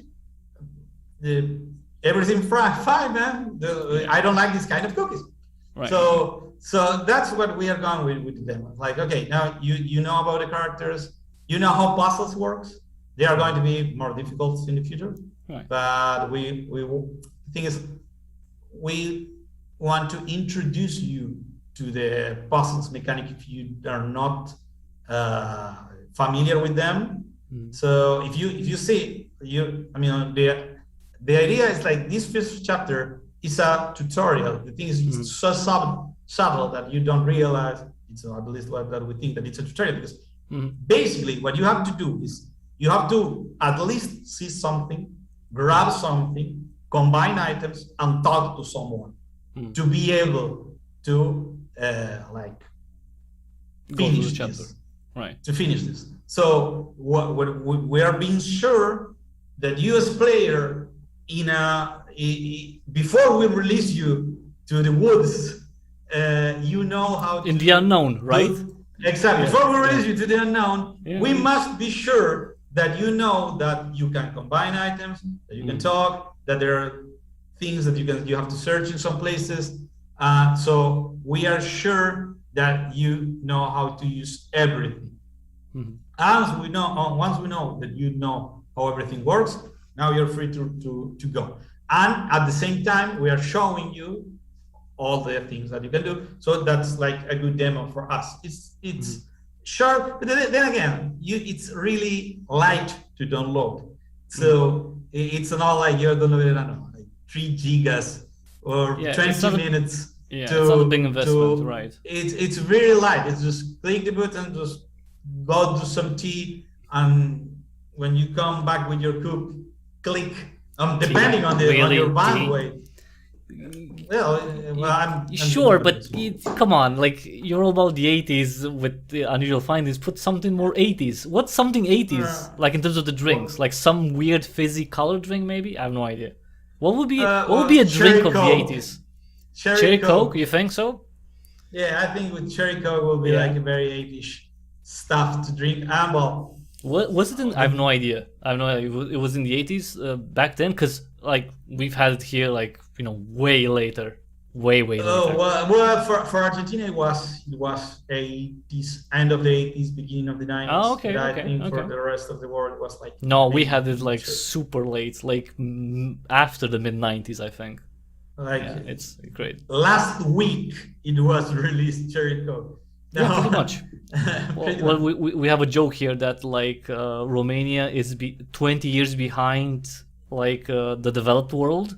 So when the end of the world comes, we have 20 more years to enjoy. Like, and we'll know in advance. It's like it's kind of I would start to use that one. yeah, it's a classic one here, and it's true to some extent. Since you've mentioned earlier about Unity and the possibility of porting, in terms of the release plans, what's your intention so far? And do you want to bring it maybe to consoles? Have we control want support? it's one of the extended goals that we are looking forward to be able to do porting and stuff like that. So you can check the Kickstarter right now. Link in the description. It's in the description. Link in the yes. In the description, we have already worked with porting on consoles with Dark Steel, for instance. So it was really well with the counter, because that way you can change the wheel to one button, so it's even quicker if you're like already using. Otherwise, it's just like regular. You click, then you select the command that you want, but you can shortcut that. And in that way, we plan to do the same if we do the porting to consoles and stuff like that. So yeah, I mean, if you ask me, I want the game in freaking everything. I mean, I want the game in every little device that you can imagine, like from mobile to whatever, like PlayStation 1. But the thing, I would love to have it on Famicom. In fact, we made we made it to ourselves. An S cartridge of Unusual Findings. Really? Like, wait, but does it work? That's the whole thing. Like, no. We make the box, just the box. And we also made like the sticker to like put it in a broken NES cartridge to put it there and have it when I collect cartridges to have it with the rest of the cartridges just for fun. But we also have like for the Kickstarter, we have like a really cool, the alien has a name. It's named Ralph, robot alien life form. We make like a figurine, which is really cool, which is like Ralph in battle mode with everything that he can stab you with out. But first one, we made this Ralph ourselves. I mean, that's huge. Jesus Christ. That's a big guy. I mean, it's a big Ralph made of I don't know how to say, cold porcelain. My brother made it to me. So that's, you have like, but now we have like that's really cool. Yeah, and now the new, you have to check the Kickstarter and see the pictures, or check our Twitter, and there are pictures of the version of the new version. Here is like two standing, but there is like all stabby with all the things. And what's that made of? It's not going to be. Is it porcelain also? No, it's like no. 3D printed. It's plastic. Yeah, it's plastic. 3D plastic. Then it's painted by hand painted. Right. Yeah. That's so cool. Yeah, super cool. I'm like, I want to have it. Like, we don't have it at the office. I don't want to have it like. It's okay. The launch party, everyone gets one. It's like, it's not like you're. Yeah. It's not like Epic Llama is a huge studio where you have to give collector's editions of the game to 150 people. It's like it's fine. We're like a few people here. We can afford that. We can afford boxes and toys for everyone. Why not? So one thing since you mentioned about, so does does demo work with the controller right now, or are you thinking of implementing that later? No, the demo should not work with the controller right now. I should check it. I'm thinking I should ask. I haven't tried it. To my shame, I didn't try it. Check it. Because it's like right now. It's like, okay, right now. Yes, I have an old 360 controller. Don't at perfect. me. I need money for new controllers. I can't. I have to justify purchases. But anyway, I think I'm not sure if it's implemented yet, but it will be implemented yet. I mean, I never underestimate Fabian's ability to do things work quick. So in terms of the timeline that you have, because obviously things can change, and the game development is not a fixed thing because it's a creative process. Obviously, it's work, blood, sweat, and tears, and it's creative too. So it takes. What will be your target for release? It should be released by the end of this year. Which are we already? Wait, which year? The end. This one. Wait. What? Yeah. You're telling me that the plan is to release it within the next 2 months. 2 months and 7 weeks? No, 9 weeks? Yeah. What? How? I don't know, man. It's wait. What? Did you just finish it? Why not? Okay, wait. Why the Kickstarter then? If it's like so close to release, what's the hold up? Is the voice acting? What's the big thing? There are a lot of stuff that you have to like add up to be able to finish the proper things. Plus the things that we want to like. There are a lot of stuff that it's planned already, which make everything quicker if it goes the right way, and we hope everything goes the right way. But for the it should be done that's really fast. in that time. It is fast, yeah. But we are going to. I mean, the thing is, maybe we are making it way too optimistic. But then again, we are like working really hard to be able to like pull this thing off. So I believe, and I hope. The thing is, we always plan to be released at the end of the year, and we want to like keep on that schedule, no matter what. You can curse on. We're all adults here. Come on. Well, yeah. Well, we are. No fucking matter what, we want to release it by the end of the year. The thing is, of course, I don't know. Let's say suddenly we receive a lot of stretch goals. Then that's going to start kick. That's going to kick at least the stretch goal things more, right? Right. Because right now it's pretty humble stuff. So in that sense, we're like keeping up. But and how many the thing is the porting, it's not going to be end by the end of the year. Okay, that. I mean, the thing is, the release for PC, it's supposed to be by the end of the year.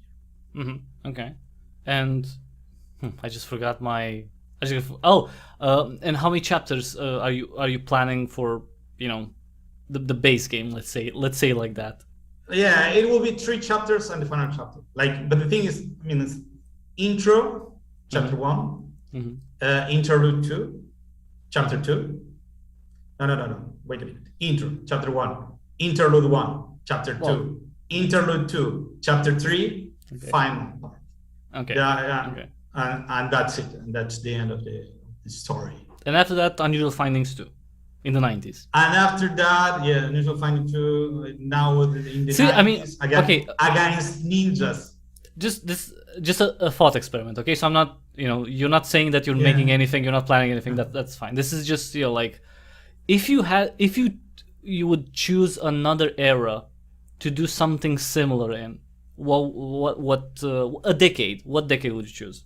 No, of course it's the 90s. Really? So you definitely go for the 90s? Okay. I mean, the 90s are pretty awesome, I think. But yeah. Yeah, of course. I mean, if I have to say to select another decade to pay tribute to, it will be the 90s. Yeah, it will be definitely the 90s with all that Eurodance music. Oh yes. Eurodance. Everyone wearing a t-shirt with a big peace sign, the yin and yang all over the place. Skateboarding. It was a good decade. What can I say? It was a good decade. Yeah, everyone wearing the hat, the cap. The hat backwards. Yeah. Of course. The hat backwards. Yeah. I mean, come on. Yeah. Walkman. Everyone with Walkmans. because that's everyone with Walkmans. because technically those appeared in the 80s, but in the 90s was like, they were and big. with sweaters like Yeah. tied out in the. Oh yeah, around the waist. Yeah. Around the waist for some reason. Yeah, that would be like that's a great decade. You have cool movies on the 90s. You have great pop culture. I have fond memories of that decade. Mm-hmm. So definitely a decade to like pay tribute to and to make a sci-fi kid thing too. Mm-hmm.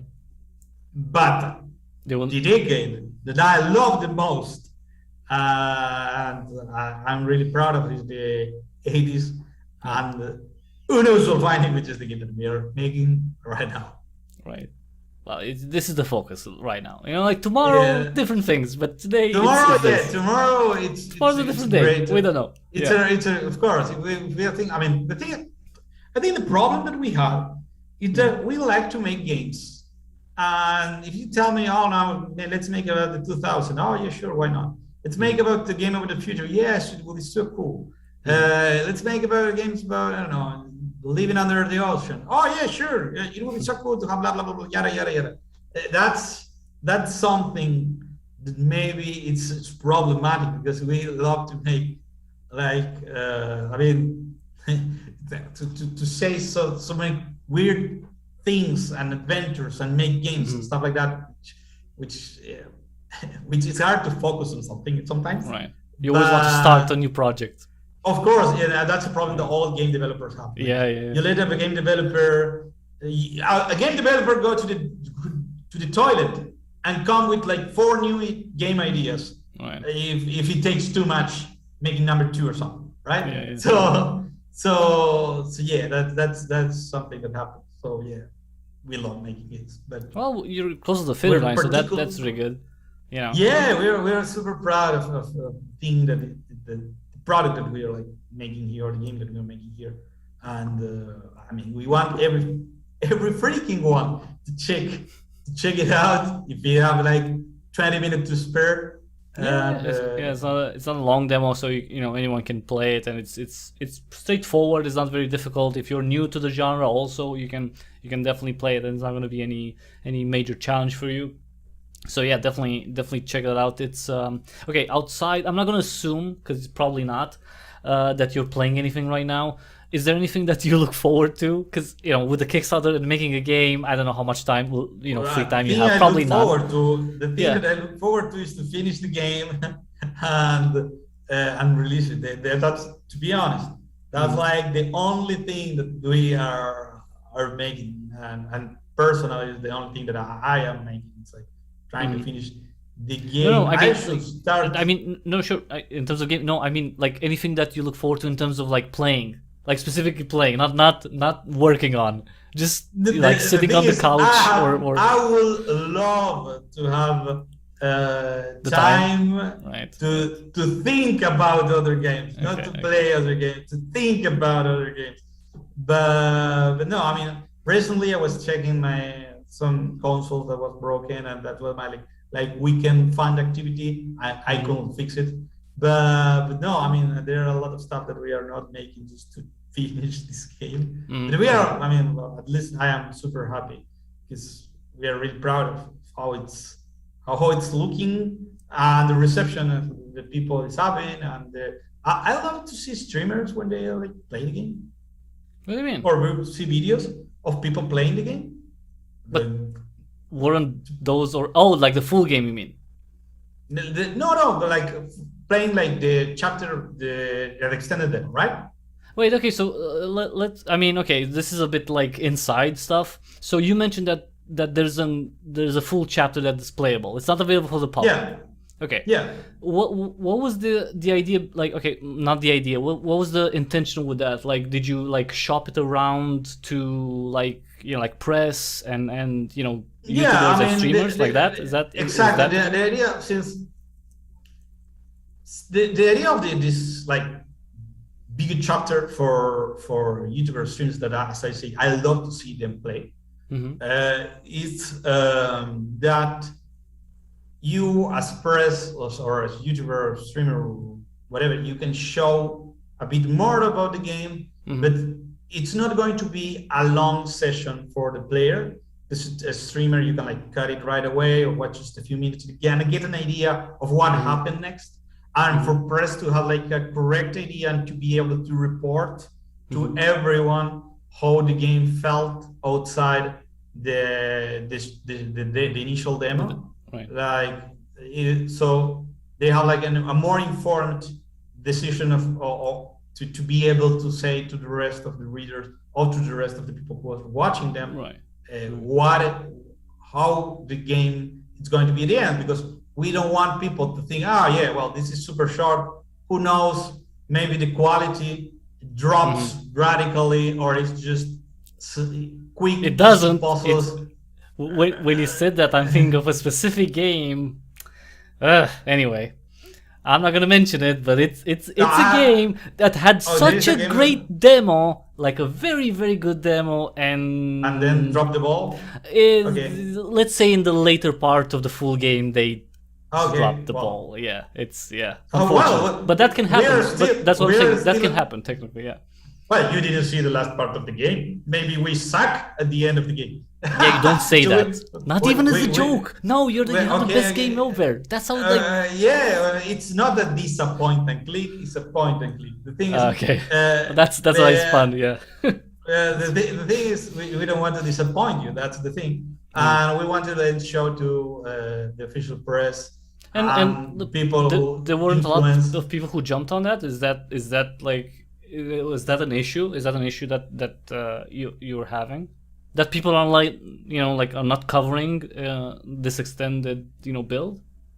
I mean, not really sure. Because I played it yesterday. I'm gonna stream it tomorrow because I really wanted to showcase it. So it's like, why, It's not built so long ago. I think it's last week or half of. I'm not sure. I'm really bad with dates. But it's recent, right? We're in October, the year of the Lord, 2021. Halloween is around the corner. The thing we don't speak about pagan pagan traditions. Don't worry. I'm kidding, of course. Yeah. The thing is, what was? Oh man! You said that it's a recent build. It's a recent build. The build that we have. Because before we have like a longer build, but it wasn't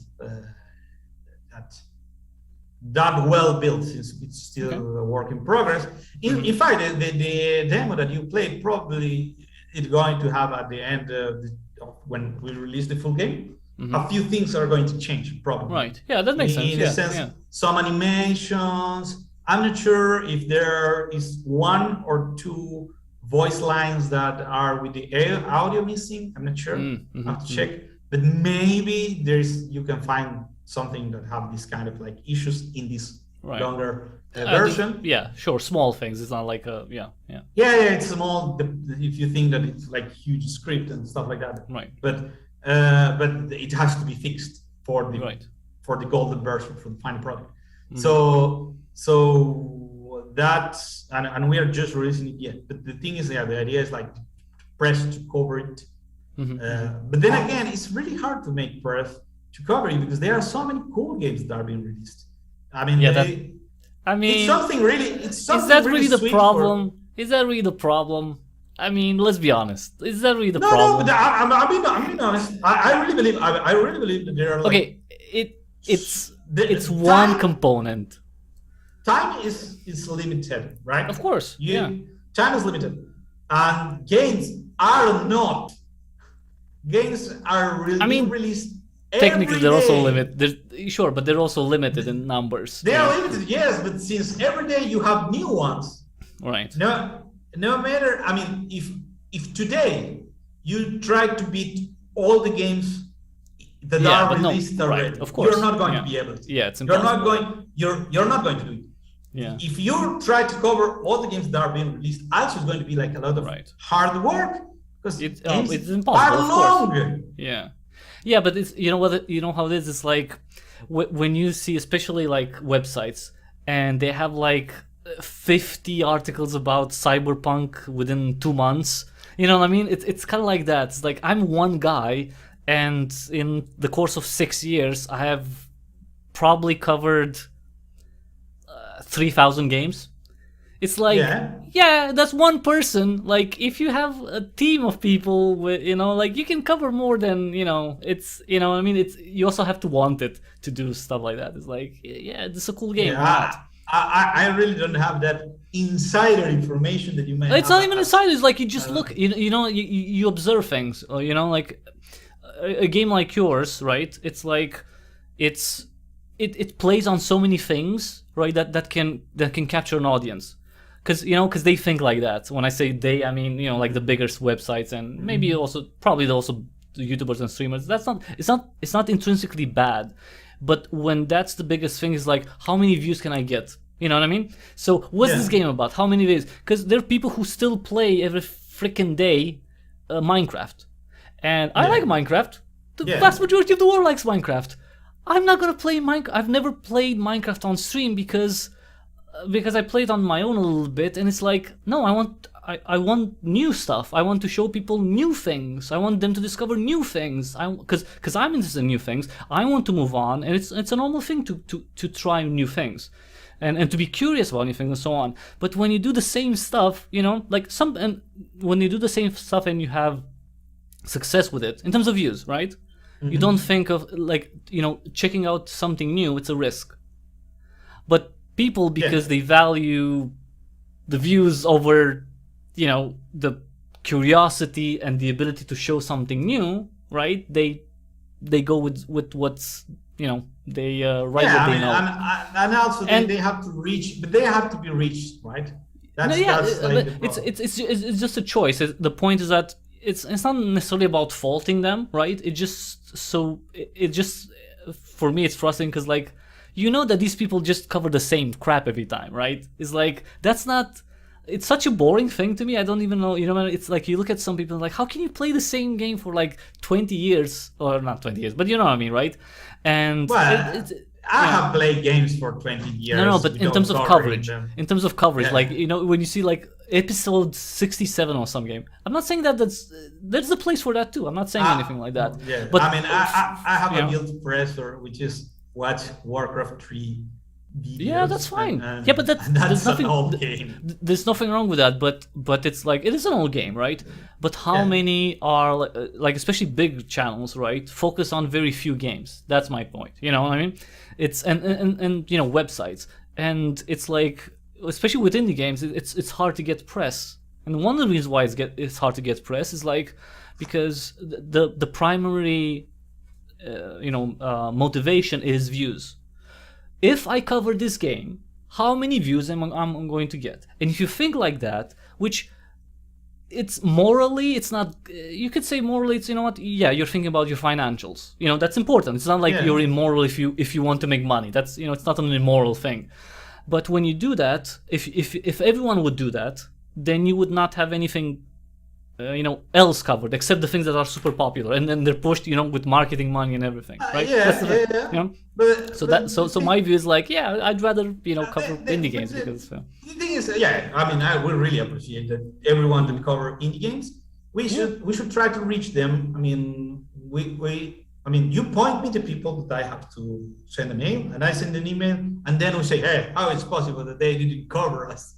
But I'm not sure if we reach every person that we must, right? Yeah. So to be angry or to be disappointed. No. Yeah, it's not. No, you can't be angry because it's not because then that's a very negative thing, and you're not supposed. No. All you can do, especially as a developer, just try to reach as many people as possible. That's it. Yeah. You make something good, right? And you tell as many people as possible from it, and then you see the response. That's all you can do. And you can't be if it's not if it's more successful, that's great. If it's not as successful as you thought, it's disappointing, obviously. But you can't be angry at the world because it's the world is not against you. It's just how things work. You just try your best. Okay. And I think in the sense we're really proud of the game that we make. Mm-hmm. So I'm pretty sure the people who reach it probably is going to spread the word, and it's going to reach their audience when they have to. But what I was saying is, we really love to see people play the game. When people is playing like this, and when they play the short demo, we also love to see them. Yeah, of course. But I really love when it connects. So and we see that a lot with a lot of streamers and YouTubers and people in general. It's like you when they have like the audio open, because sometimes when it's no comments, it makes no sense to watch it. But when they make comments, like you see, like, oh, I remember this.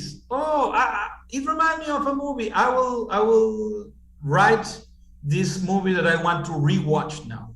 Oh, this reminds me of this little thing that I lived, or this remember this part. I didn't know this data or this piece of trivia, or I like how these characters talk. I like how they interact. It's so wholesome to see people play the thing that you made as a team. You work so hard, and then you see the correct, not the correct, but the reaction that you were thinking, that the direction that you want to spark on people. When you see that your hypothesis of how people is going to react or interact or think the logic of a puzzle, that they're like, I see this, and it's so good to see the players. So that's what I was saying. That before we derail to press. It's like, I mean, sorry, my bad. No, it's like perfectly fine. For me, it's frustrating because it's like, god damn it, like I want to, like, you know what I mean? Like, I like all these games. Like, no, like they should get more press because they're cool games. It's frustrating to me. Although I'm outside of all this, I'm not like, you know, I don't have. You're not outside. You're inside of the game. Outside in the sense, in the sense that I don't have an incentive, right? Like for any game to make it. I don't have, right, technically. But I see something that's good, and I want as many people to see it. I want as many people to enjoy it as much or even more than I do, you know? And one way that happens is that, you know, for indie games especially, is that as many people as possible talk about it.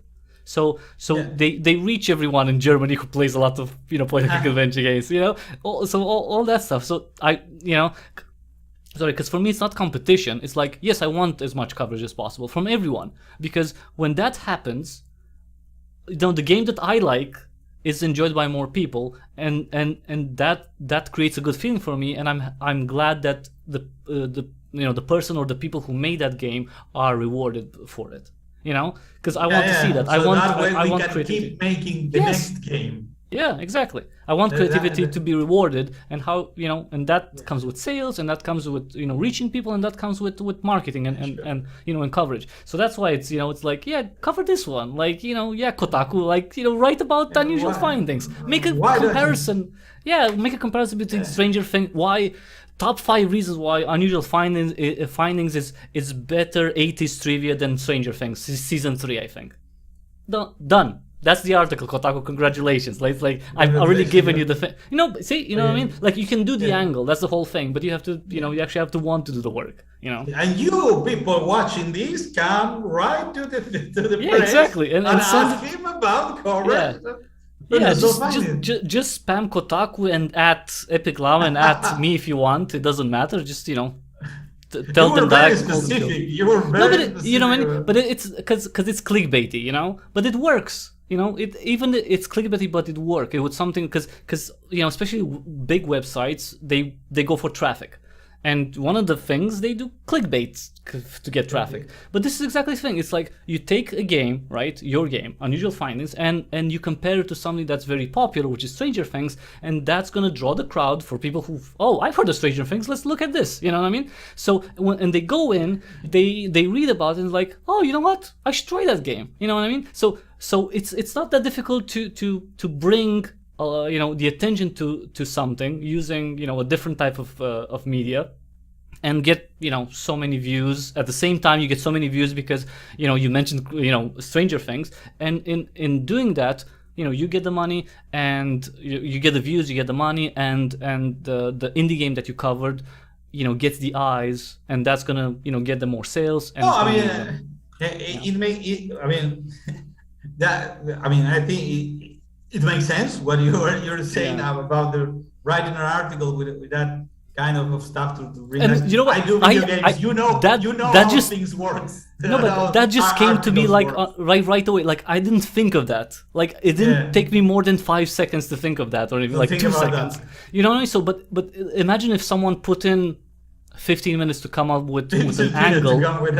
Yeah, 15 minutes more than enough, because you wouldn't write it in 15 minutes, but to come up with the angle, like how can I cover this, so it gets a lot of views, and make the comparison between Stranger Things and the 80s, and people like the 80s, people like Stranger Things, boom, you get a lot of views, you get a lot of comments, and Unusual Findings gets a lot to of the people writing the article.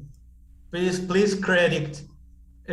Christian, I don't need it. I don't need credit. I just it's fine. I don't as long as you get the views and the attention. That's what matters. That would be so sweet. That would be so sweet. Speaking of, so the Kickstarter, because that's the biggest thing, right? Like obviously, that's going on right now. So it's going on until November 6th. So tell us a little bit about the tiers and what people can get and for what investment. So copy. Let me scroll through it because are you actually going to scroll? Okay, so it's like $17. You know exactly. I mean, I'm just a game developer. I don't know about a lot of stuff. So for people watching, if you go to the Kickstarter, there's the link in the description below. A copy of Unusual Finding, which again, and you heard it here. It's very, very close to release. So in the worst case scenario, you're not gonna have to wait, a year or 2 years maybe to get Unusual Findings. It's very close to release, and you can get yourself a copy for only $17, which is lower than the price that's gonna be when it comes out, when it's released in full. You can also get the soundtrack, which if you like, synthesizer music, music. No, synthesizer. I'm messing up with yes because it's late at night and my throat is dry. You can get a copy of the game and the soundtrack, which is going to be awesome, especially if you listen at night. It's such a I played the chapter 1 at night last night, and it was such a smooth and a pleasant experience to have like all the lights off and just listen to the music in the background. It's a very nice experience because that type of music goes with late nights. I don't know how, but it just goes with that. So you can get the soundtrack and the game for just $23, well, the equivalent of $23. One of the things that's mentioned there, and I think maybe if you have the time, maybe you can go a little bit. Tell me about the comic book. What's the plan with that? I mean, I really, really, really look forward to the campaign to be a success. So the comic book gets to be made. The thing is, I mean, we already have the comic, but it's not printed on ground. Because you pretty much finished the game. Of course, the comic will be almost finished. Because it's like it's not finished. I would love to, but it's not. I will tell you my wishes for the comic book, right? Please. We would like to have it in an art similar to the poster. Oh God. No. No. No. Okay. No. Because I really like the poster. But the poster is really realistic looking. It's great. It really looks like a movie. But following on the thing that we want to make the medium that it's in to look as the medium that will look on the 80s. Okay. And following Vinnie's love for the past things, we will love to have this in art similar to Watchmen comic book. Oh, okay. The kind of art which is similar to the comic books of Tales from the Crypt, right? Those were comics? Oh yeah, they had comics. Yes, they are comics. Oh yeah, they are comics. In fact, the comic it's not drawn, right? Mm-hmm. But the idea is to have it in the same. Watchmen have a pattern of 9 vignettes per page that they can be merged, but giving a different rhythm. We want to go with that. We want to go with the same kind of art that looks like Watchmen was released in the 80s, but it has a style which is older than 80s. It's similar to the Tales of the Crypt, which is something from the 40s and 50s. So that's why we say that following Vinnie narrative of 80s style that love the past, doing the same thing.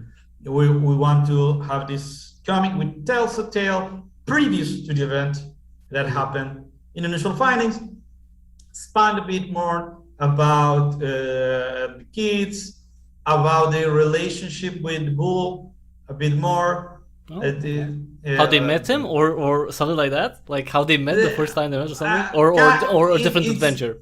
It's going to be like something about Bull, and then like some discovery about him, but not they're going to be known beforehand, and like hinting about what is going to happen at the end, like they like talking about how cool it would be to see something that blows up in Mrs. Jones's garden. And they're in fact yes. Yeah. The last thing that they're talking about, Nick trying to make some explosives, and they whatever. They talk about aliens and stuff like that. That was cool. That's like the idea of the comic is like set up the mood for the next adventure that they are going to live. Introduce you to the town, introduce you to the Bull, a little bit of action there, and the thing that is about to happen in that kind of like 80s style. That because a comic made with the kind of art of the poster would be non-80s at all. It's great art, but it's not comic book. Yeah, exactly. It's great art, but it is great poster art. I mean, maybe you can have like the cover art, the cover art of the. But then when you open it, you find this kind of like plain colors with patterns of the offset machine on it. Even if the offset machine of today are way better with the big grains. That's what we are going to. I mean, we want to like play with the narrative of the 80s in all way possible. So yeah, I mean that's game, comic book, TV show when? Because that's kind of how it works. We will love to, but let's send an email to Netflix. Dear Netflix. You know what? I don't think Netflix is gonna be the one. You know why? Because they'll be like, oh, we have Stranger Things. We don't give a crap. I think you're gonna have to go to Amazon. Amazon Sorry. Plus. Exactly. You're gonna have to go to. We have this thing. No, but this is the thing. Like, listen, you go to Amazon. It's like, we have the next Stranger Things. And they'll be like, done. Like, what's about? It's of course you're gonna have to change. I'm not gonna mention. I don't want to be mean, although truthful about what you'd have to change for that. But the alien can't be a robot. No, the thing is, no. It will be too expensive because it's too tall. Yeah. No, they'll change a lot of stuff in with the guys at least with the whole town. Actually, they would change a lot of things. But you know what? Everything you say. Well, not everything. A lot of things they would change about the town, especially about the characters. But the point is, if you get paid, like if you get like Epic Llama get like signs $25 million deal with Amazon to produce now Unusual Findings series. It's about ninjas. I mean. It'll still be the 80s. They wouldn't change that much. I'm joking. Suddenly everything changes like so like that. The only thing that is keeping is the title. Everything changed so much. Oh, that would be brutal. But you know what? If you get paid, then you'll be like. It's all about ninjas. Of course, the 80s were all about now that I think about it, we are missing ninjas. We don't have ninjas in game. We have. Well, no, see, that's the thing. Maybe not ninjas, but definitely like kung fu, something like that. Like, like definitely martial arts, because those are. Well, you also, have fighting, you have fighting, and you have someone who say what's on, what's off. So Oh, there okay, you that's go. good. Okay, that's during awesome. a Okay, fight, right. yes. Okay, So that's good. So you have something going on. But Because there are Karate nothing. Kid is definitely of that time, and it's Oh man, so cool. it's also movie. iconic. Such a great movie. Such a great I mean, look movie. at Cobra Kai. This Love like Cobra Kai. Love Cobra Kai. people are nostalgic for a reason. Like Yeah. those were good. Those were were good creative like products. Cobra Kai is really well done. I mean, what I like it about this show, the show is like they made it work because if they updated it to what we would like to see.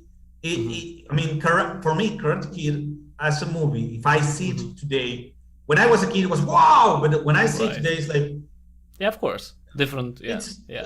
If I put my nostalgia glasses, suddenly it's cool, but if I take it off, it's not that cool. So yeah, because you've grown, you've seen other stuff. Yeah, yeah. Exactly, and characters, they are not so rich as they have grown now to be, where they are a lot of gray. And they are more mean and stuff like that. So that I think that they really were spot on focusing on the bad guy of but I mean it's the original, yeah. I mean, at least there's one good make based on old stuff, because everything else is like, ugh, I don't know. I'm scared for the Matrix. I'm really scared for the Matrix. Well, yeah, I didn't like the Matrix 3 already. No one liked it. Like, no one liked it. I love Revolutions. I mean, wait. So it was Matrix Reloaded and Revolutions, right? That was Revolutions was the third one. Yeah. No one liked it. We used to love Reloaded because I loved the. It was fight okay. Scenes. I mean, the fight scenes were really good. They have these weird like white guys become ghosts. Yeah, the ghost ones. We watched it only because we loved the fight scenes and the choreography, and that was like super cool for us watching now. Then we saw the third one, and it wasn't on par with the fighting of the other one, or the story, or the story. That's it's like the second one has less story, more fighting, but the fighting is pretty good. And the third one, it has a lot of fighting, which is not that good, and it has a story which is kind of not that good as the first one, which is still kind of dull. Also, they did. I mean, I don't want to spoil it. The movie was released. It's like what 70 years ago, but they should never have killed Trinity. That was a bad thing to do. It's okay. She's coming back in this one, so it doesn't matter. Yeah, that's the thing that scared me. If you kill someone, you kill someone. If it looks weird now. It's Hollywood, like they would resurrect anyone for $1. We already talked about Palpatine. Yeah. So, any other things that you'd like to mention about the Kickstarter campaign specifically? Yes, back us up. That's actually a very good. Back us up. Sure. You people from the other desk, if you have a dime to spare and you want to help the project, do it. Well, if you don't have a dime to spend, at least $17, to get a copy, because it's not that expensive, If you don't have any money, you can share. Use it up. You can share. Yeah. You can play the demo and tell us that you like the demo. If you like the demo, I mean, money is super cool. We love money, but we also like to see people who enjoy our work. That's such a you should make a T-shirt. It's like indie dev. We love money. Like, we love money. Who doesn't? We love money, but it's not all about the money. I mean, the money is super cool. Yeah. But if you don't have any money and you want to say, I like how the demo plays. Maybe in the future, if I win the lottery, I play the game, I buy the game or whatever, or I wait for a discount and to buy it, and I want to look forward to have this discount. Uh, that's also super cool. I mean, we make games for other people to play and Yeah. feel appreciated. It's always good for the So- for the team morale, which Yeah, that's have true. to Yeah. drink coffee and work. Well, tea All day. apparently. Tea, really? Yeah, well, I drink. No, yeah, but I mean, What I what drink- respectful Argentinian drinks tea? Come on, this is No. this is an No. old world thing. Come on, you're Let me supposed to see. be more Whereas exotic, like I'm some weird, drinking, in fact, some mate cocido, which is made of mate, which is an herb very popular. oh, it's a in local. South It's America. it's something like it's well, it's not necessarily, but it's from South America. The Yeah, that herb. it's really South American, from the Oh, okay. southern part of South America. Ah, okay, I mean, okay. we drink mate, I think only Argentina, Paraguay, Uruguay, and the southern part of Brazil, which Okay. is a really, I mean, if you see us drinking, I mean, this is a mate, right? But then you drink it, which is a thing like this with a metal straw. It's all the way filled with the herb.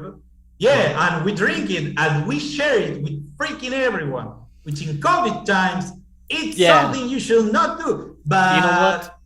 You know what? I mean, we survived through many things. I mean, at this point, come on. But yeah, you shouldn't do Yeah. it. In general, You- you know what? In general, sharing, like liquids, yeah, just don't do it. People when, Yeah. when we drink mate in Europe, everyone looks at us like, "What the hell is this alien doing?"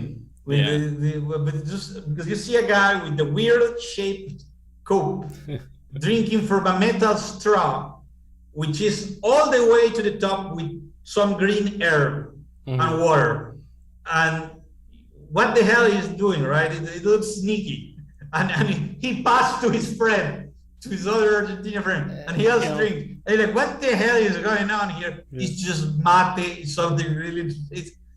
It has some caffeine on it. Really, Oh, okay, really okay. small Right, doses okay. of caffeine on it. Okay. But the thing is, I don't drink coffee because it made me crazy for some reason. Like if I drink like Really? 2 cup of coffee, It makes I you will not. Crazy, I mean, like not, but the thing is, it's No, like, it's like- I start like going like this, right? right. After I drink, Right. It makes it. I No, can but it's sleep like, like all night. you're wearing a red leather jacket. If that doesn't Yeah. tell you that Hernan has been going to like metal concerts throughout his life and has been like like jamming and like repairing motorcycles and like bungee jumping or anything like that, then I don't know what else. It's like All because of a red jacket, right? You have I mean, a red no, jacket, come on. You suddenly can't tell me. your life, Wait. it's crazy. No, it's a red leather jacket.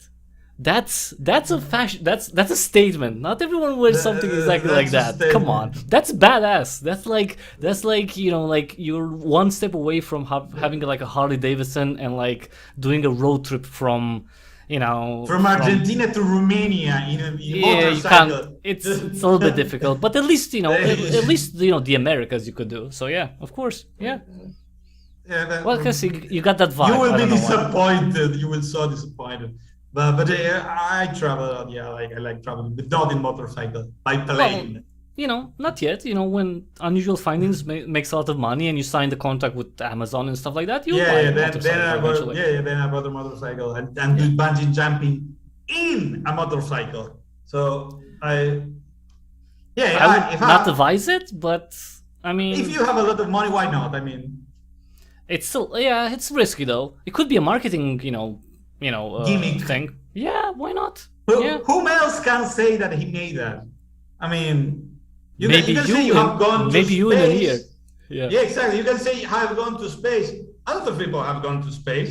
Yeah, but I'd rather go to Bungee space. You know what I jumping. mean? I'd rather go to know. space. I don't know why. It's I don't like interesting. You know what? Because bungee jumping is like I don't like heights, so I'd rather just go somewhere really really high up in like a Yeah, you capsule. don't like heights, so you go to freaking space, right? Yeah. That's how you do. That's how you get rid of like phobias by like going to the extreme of those things. Yeah, You know? and then You're scared of water, you just dive into the Mariana Trench as deep as you can, and then if you survive, then And you're then done you- with. if you- You're, then yeah, you try to you're not survive. afraid anymore. You're not afraid anymore. You're scared of heights. You go up, like Everest, and you're not gonna be scared of heights anymore. You're scared of spiders. You put 1,000 tarantulas all in a room, and you go inside that room, and you'll be fine after that if you survive. Obviously, if you don't have a heart you will attack. be a great psychologist, man. You should. No, you no. should- I push people more than psychologists. I would be more, like, yeah, how about you just go do this, Like psychologists are more like, they keep people in like, let's work it out a little bit. they are probably nicer than throwing a people. Yeah, obviously. In a room Yeah. full of spiders. Yeah, but see, that's the thing. Tarantulas would not do anything to you. That's the whole thing. They look scary, but they wouldn't literally do it. They wouldn't care that you're there. I mean, they would probably touch you, but they're not going to attack you. They're not going to bite you because they have no interest in you. So it's like it's the easiest thing. The trick is you throw them in a room full of tarantula and I opened the door. badger. So they have like a new fry. Right? You put it in a room with an angry honey badger and a lot of tarantulas, and you make them be scared so much about this honey badger, they are not going to find them anywhere else in their life that they're cute. They're not going to attack you, so it's fine. It's like they wouldn't, the tarantulas. Don't besmudge the good words of tarantulas. They're good. They're good people. No, I like spiders. I mean, they're super cool. Yeah, it's true. I mean, when I was a kid, I used to grab. Well, you probably have a spider tattoo with that jacket, so. No, I used to have scorpions when I was a kid. We used to grab scorpions by the tail. Wow. Okay. So that way they can't sting you. Yeah. Don't try this at home. But when we used to, it's like I was thinking you were gonna pull a scorpion. Yeah. No. It's like wait, I have like a little rod over the tail, so you can like grab it with your teeny hand when you're a kid, and you're like, and he like pinch you with this. And doing that as a child, did you ever get stung? No, never. See, exactly. So there's no, so you don't have to be scared of stuff. But if you're careful, okay. Did any of your friends die? No, because of that. We almost killed the grandma of one of those because one of my friends, because we used to put all our scorpions inside one jar. Okay. And we used to hide the jar between some plants because, of course, our parents wouldn't approve that we spent all the evening grabbing scorpions and putting them in a jar. So when she was like making the garden, she sees this jar and she opens it, and a lot of scorpions start to come really angry. But did they? Did she get stung? No, they're no. But see, no problem then. Died from a heart attack. You know what? If that would have happened, she would have. She had a good heart, so she didn't die. So it's fine. She was fine. She was fine. I mean, that's a cool story she has. She, telling her grandchildren. I just opened a jar and they were coming. And who else? Kids from around the block, Yeah, what grandma has that story in her life?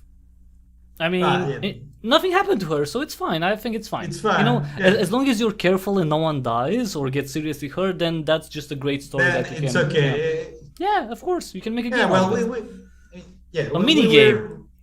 A mini game about grabbing the scorpions. Yep. But the thing is, scorpions are really like venomous. Venomous? Yes. Or poisonous? Venomous.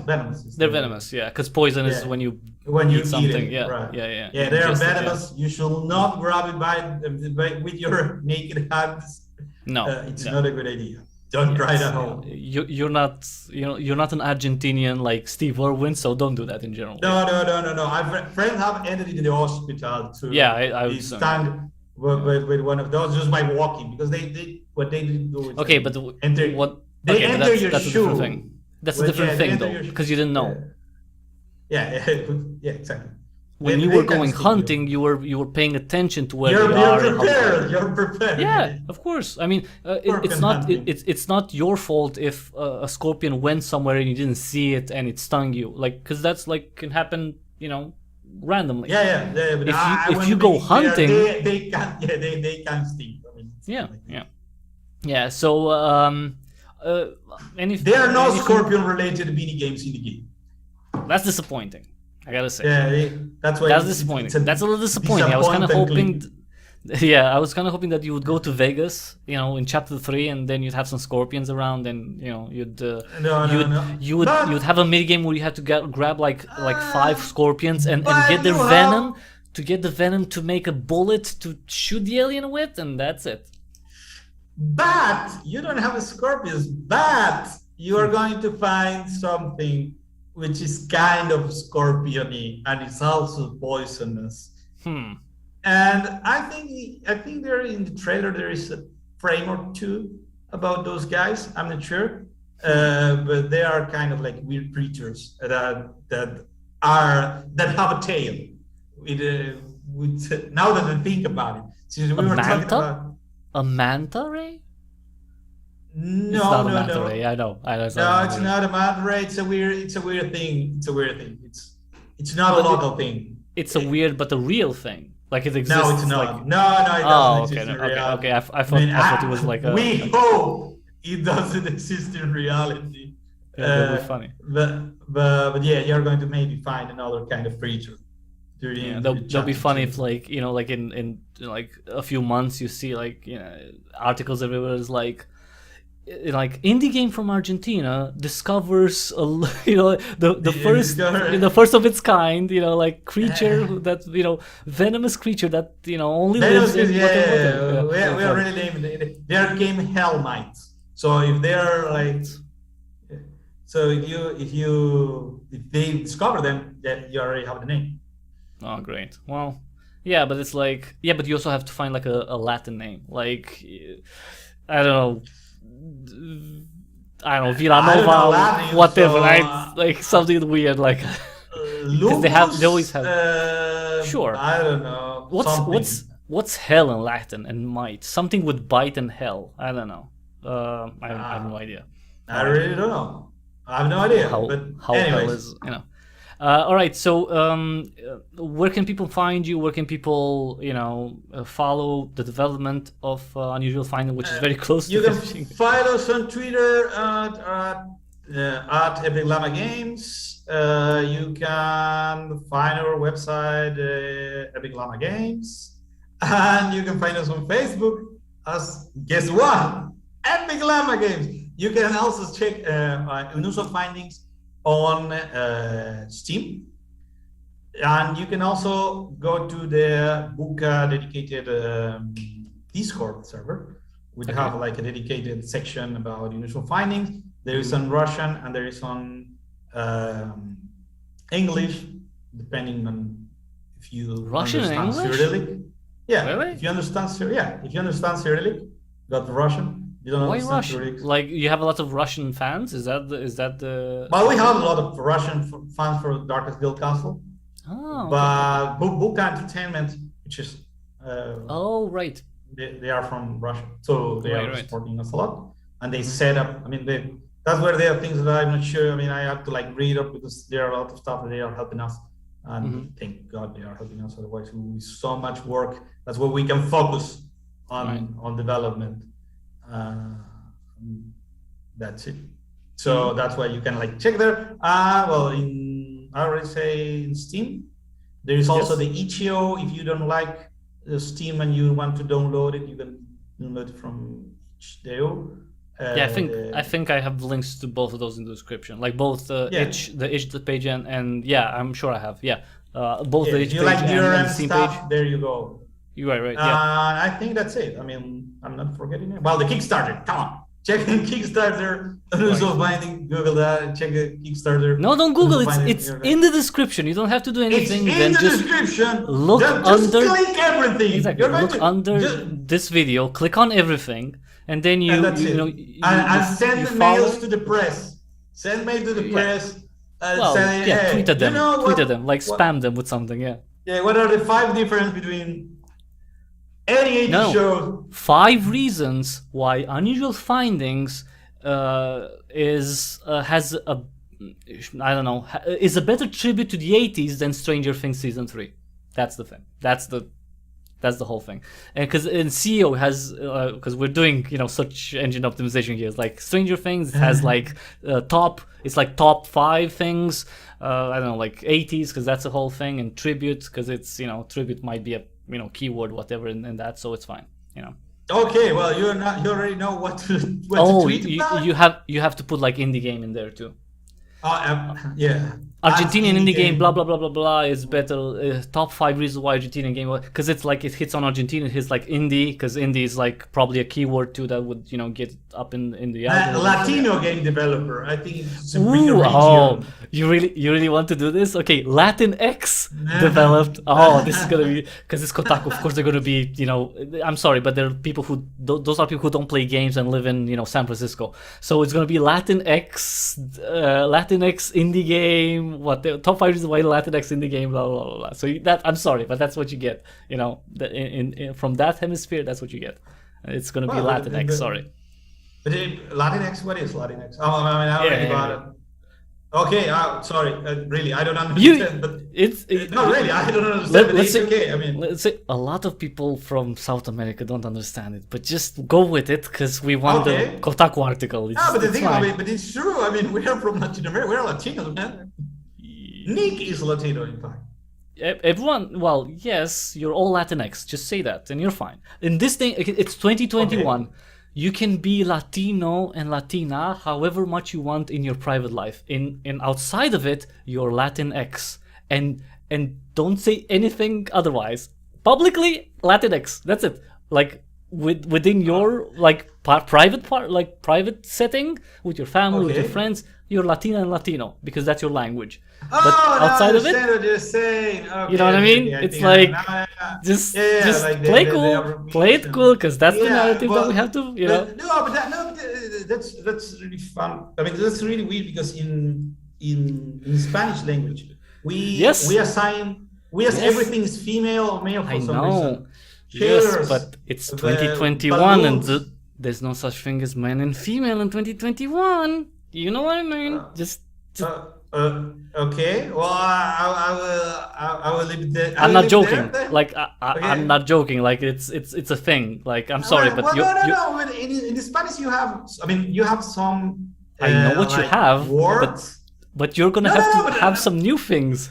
No. But there are some words that are like in neutral, something like that. Yeah, neutral. That's the word. Yeah. So some people use it, some people don't. It's okay by me if you want to use it. If you don't want. Yes, but when it comes to people, it's like Latinx. Just go with that. Okay, we are Latinx. Yeah, everyone's Latinx. I own it. Yeah, everyone's like your dog is Latinx. Your dog is non-binary. It's a non-binary, 15-year-old dog. Just go with it. You want the article. You want the article in Kotaku Polygon and like Eurogamers and stuff like that. You're Latinx. Seriously, you should have started with that. Like when you sent email to everyone, you should have said like Latinx indie developers, like first foray in, I don't know, tribute to the 80s, blah blah blah blah. Like stuff like that. Like, but the thing, I mean, it's true. I mean, we are from way out that we are Latinos. So yeah. It's just it's just the language. And something that is really cool is that there are so many good games that are coming from Latin America lately. And also, besides being a game developer, I'm also like part of the Argentinian developer organization. And we're in programs where we try to like help new developers to like integrate to the world. There are really good projects that are coming every year that are really cool. So we are really proud of it. Including one game that I've covered and I did an interview on last year. I'm going to mention it. You have to search for it. I'm going to give you a clue. Stellar. That's the clue. That's it. That's the only clue that I have. So if you want to know what other, cool Argentinian point-and-click adventure game, I'm not saying more. Please tell me more. No, obviously no, because you have to look at stuff. And everyone has to look at stuff. Everyone who's watching, just search Stellar on my channel and you'll find it. Don't do it. Okay, you can do it now. Whatever. Okay, I will not do it. But tell me the title. Probably I know the guy. If it's from Argentina. Yeah, it's I forgot. Right, like even Stellar. It's about witches. No. It's Stellar. No, Stellar. Oh Jesus, Are you sure it's from Argentina? Yes, I'm sure. He's from Patagonia. Actually, that's. Oh. Yeah. Stellar. Well, I would It's have not to check Force. it. In my head it was like Stellar Force, but it's not Stellar Force. I don't remember. It's just a point-and-click adventure game Yes, from it's- Argentina that was released last year. No, it wasn't released. It's still in development. Stellar. God damn it! What the hell? I'm sorry. I apologize that I don't remember it. It's Okay. Stellar. It's not Stellar Force. I keep thinking of Stellar Force. Not Stellar Force. Shut up, brain. It's what's my YouTube? Cryptic Hybrid. Just by the way, for everyone watching, just subscribe to that. YouTube.com/cryptichybrid. Subscribe there. Subscribe on BitChute. Subscribe on Odyssey. Because I cover lots of cool games. It's not Beyond Blue. Shut up. That's. Thank you for the suggestion. It's not Beyond Blue. That's not it. Okay, Stellar. It's not Stellar 4. Shut up, brain. I know. Well, but it was released. Stellar already, Mess. and Yes, Stellar Mess. Stellar Mess. Okay, Stellar I don't Mess. know it. MESS. Talk with It those has guys. it has a demo out, and it's one person, so he could That's why I don't use know. he could use any support because it's tough to do a game pretty much on your own. But it looks really cool. It has like references. It has this very like cool story where I'm not gonna give it out, but it's like. It's very movie-like and 80s-like when with the princess and evil galactic empire kind of. It's cool. It's cool. Stellar Mess. Warsy. Yeah, Okay. yeah. It has that vibe, but it's set in Argentina, and the hero is Set in a regular Argentinian guy, and he works in a comic book store, by the way. So it's like full circle. That's really pretty cool. cool, man. It's always Stellar Mess. I don't met him. I should contact him. Say, hey, Yeah, what Stellar are you- Mess. So check it out, and I don't know. For me, I mean. That's it. For sure is I was going to speak in Romanian. For sure is subscribe to the channel already, and everyone at Epic Llama is subscribed to the channel. Cryptic Hybrid on YouTube, on BitChute, on Odyssey. If you want to see all the games that I cover, and after you go to Kickstarter and you support Unusual Findings there, you can do it until November 6th. You can get a copy of the game for as little as $17, so it's not an expensive game at all. It's you actually get you would get the game at a discount compared to the full price, and of course you also support the development, and it's really good for everything, for morale, for financial, for everything. So if you want to help a team who's trying to make it pretty much on their own, and they've been doing it for a long time, then definitely go there. The link is in the description. You have 10 more days, so you have plenty of time. If you're not if you didn't get your salary yet, you still have some time to support. Yeah, because people, some people get like once a month, twice a month, so it depends on the. You can also get some cool stuff. I mean, I really love the toys.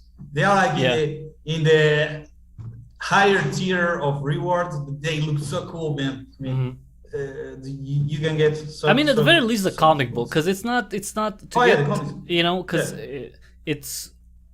it would put an extra element in the in your understanding of the world, and I'm thinking that if that's very successful and people like it very much, then Epic Llama is going to be forced to do another Unusual Findings, and they're going to do more comics because of that. So if you like comic books, if you like that, you like to kickstart comic book and empire, doing the first step, this is the time.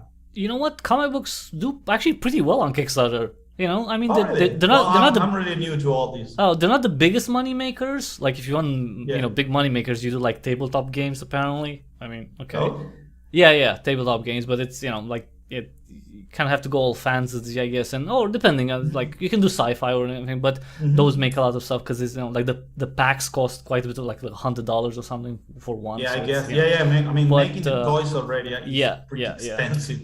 Yeah. They look good. Yeah, that's a cool thing. That's a cool collectible, and if you like art like that, if you like gear like that, goodies, swag, then go to Kickstarter. The link is in the description. You still have 10 days to support Epic Llama and Unusual Findings, and you're not gonna wait long. That's the whole thing. You're not gonna. That's actually a really cool thing. You can play the demo now, and you don't have to wait long until you play the full release. And see what happens with the alien, with the boys, and with you everything, meet and just yeah. wait the full release, and you're going to see so much stuff, man. Yeah, I mean, and it's I mean, 15 years it's a long time, so that's you know they're in this to deliver a product and a good product, because they wouldn't be here if they didn't do that. Like there's no indie studio that's been 15 years in working for 15 years, and they make bad games, bad products. That's not going to be the case. No one survives that long if they don't make good stuff. So they have the experience, they have the knowledge for that. So support them, because it's really not a huge goal, and I'm sure it's going to be surpassed. It's just get there. If you can help them get as fast as possible to that, pretty much everyone I talk to about this, it's a huge burden off a person's shoulders to see that they've hit the goal. Like, so and it's because obviously the money is important and everything, because they love the money, but the tension to have to wait, like in the last few days, if you can, don't wait until the last few days to pledge, because it matters a lot. It matters a lot to have one more week and to have the goal set, and it's a very tense thing for anyone to try to raise money. So if you can do that before the last 48 hours, that would be great. The last minute. Yeah. Oh no, that would be. I mean, you know what? There's some campaigns that went all the way to there, but yeah. Probably. Yeah. But it's. I mean, can you imagine like how crazy that be? It will be really stressful, and you will not reach any stretch goal. Yeah. Also that, yes. So do that, and after you do all that, after you can decide to support me too. I mean, I'm on Locals. Sure. If you don't know, Locals is go now right now. If you say sure, then go right now and subscribe. So you can Locals is kind of Patreon, Patreon like system. So it's monthly, like a monthly subscription. You don't have to subscribe monthly. So for anyone watching, you can become a member in my Locals community for free. It doesn't cost anything. You get all the public posts that are available, and so you can see those. And those include pictures of my adorable dog. And if you become a supporter, that's only $4 a month. And for those $4 a month, I give more than any comparable or higher price subscription service. I've looked at quite a few YouTubers and streamers who do stuff, and they don't give crap for $5 or $10 a month. In my case, I give a lot of crap. I'm kidding. It's like I give a lot of stuff. You get early access to videos. So when I do, well, I'm probably gonna stream Unusual Findings when it comes out. I'm gonna do tomorrow for the first chapter. When it comes out, I'm gonna stream it. Yeah. But any other Epic Llama game after this, when they come up with the demo, I'm gonna cover it. And if you're a supporter, you get to see that video before anyone else. And it's not like 24 hours. You can get it like 3-4 days in advance. You can see it before anyone else. You get also supporter only live streams, which is really cool. If you wanna jump in and have a more intimate relationship, you get to decide what I play every Monday on live stream. So if you want to torture me with the game, if you want me to play your favorite game, or if you want me to discover the game that you love the most and I haven't played, like someone for example suggested that I played, and I did The Longest Journey, which I've never played. It skipped me back in '99 when it came out, and one of my supporters suggested that, and I played that on. I've live streamed it, and it was really cool because I've never played it, and it's a pretty, it's a pretty big adventure game from that time, like the end of the '90s and early 2000s, and I think it's probably, from what I've read, it's better than the sequels, like the first The Longest Journey. So you can do that. You can tell me what I play every Monday on live stream. You get to ask questions for future developer interviews. So there's two more coming up. If you're a supporter, you can submit questions, and I'll do my best to ask the questions live, if there's time, of course. And what else do you get? You get access to Never Before Seen videos. I have some of those, quite a few of those, and you participate in game giveaways. So just go there, but after you support Unusual Findings on Kickstarter, because that's the biggest thing. That's the most important thing to get over the goal and reach some stretch goals. That'd be nice. And come on, how often do you have, a point-and-click adventure game that's so close to release that has, a demo out and it's fully voiced? Oh That's yeah. such a big thing because it's the writing and to get everyone to work and to get all those voice actors to do the lines. It costs money, and it's a big endeavor. And there's a lot of point-and-click adventure games who don't do that because of the the costs involved. And it's great that Unusual Finding is has made this like it's gonna happen. And you're gonna get a more intimate and a better understanding of the characters with their having heard their voice too. I really enjoy it. So because You really enjoy the voices of the guys. Oh I yeah, mean, yeah. the voice actors did a great job. Yeah. Great job. I remember there was someone on Twitter who put like a question like, "Do you like voiced, characters in adventure games or non-voiced?" And they were like, it was like 50-50. I was like, and to me it was weird because if I have the choice, I would always go for voiced because I want to hear the character the way the developer, how they build them, because you can see how they look like, you can see what they do, you can see their, and with the voice you get a big extra layer to understand the character, how it was intended, because you can put your own voice, but you can miss the mark when it comes to how the creator wanted it to be. It was such a hard work to be able to find the correct Vinnie, the correct Tony, and the correct Nick because it's not like okay, I look for voice actors and it can be tough. And you have you have to audition every character, check, okay, this sound. I mean, for some characters didn't apply for the role they ended with, but they sounded so much as this is the perfect Tony. This is can you sound a bit more like this? Okay, you sound perfect for this character. I'm super happy. We are super happy on how they ended up sounding. They sound exactly how they should. So that's something that it's very, very cool to have. We're really, really proud. It's a big endeavor, and I congratulate you, and hats off to going for that goal. Like wanting to have voice. That's a huge thing, and especially with adventure games, when characters are so important, right? And you connecting with them and understanding them, and empathizing with them and all that, and even identifying with them, depending on the case. Then I think having voice characters is such a huge win for adventure game. I wish all of them had them. In that sense, we're super, super happy of what we got right now in our hands. We have in the finishing line, working toward it.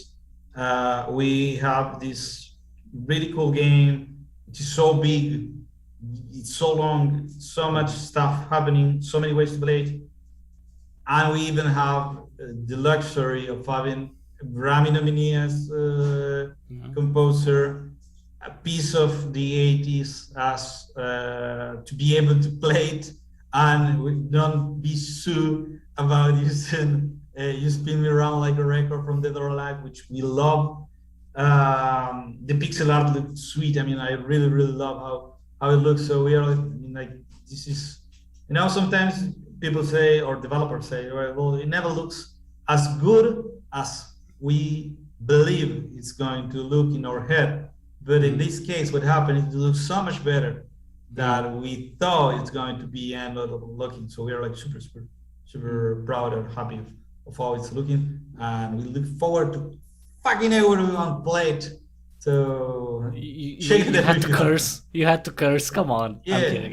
You can curse. Of course, I have a red jacket. I curse.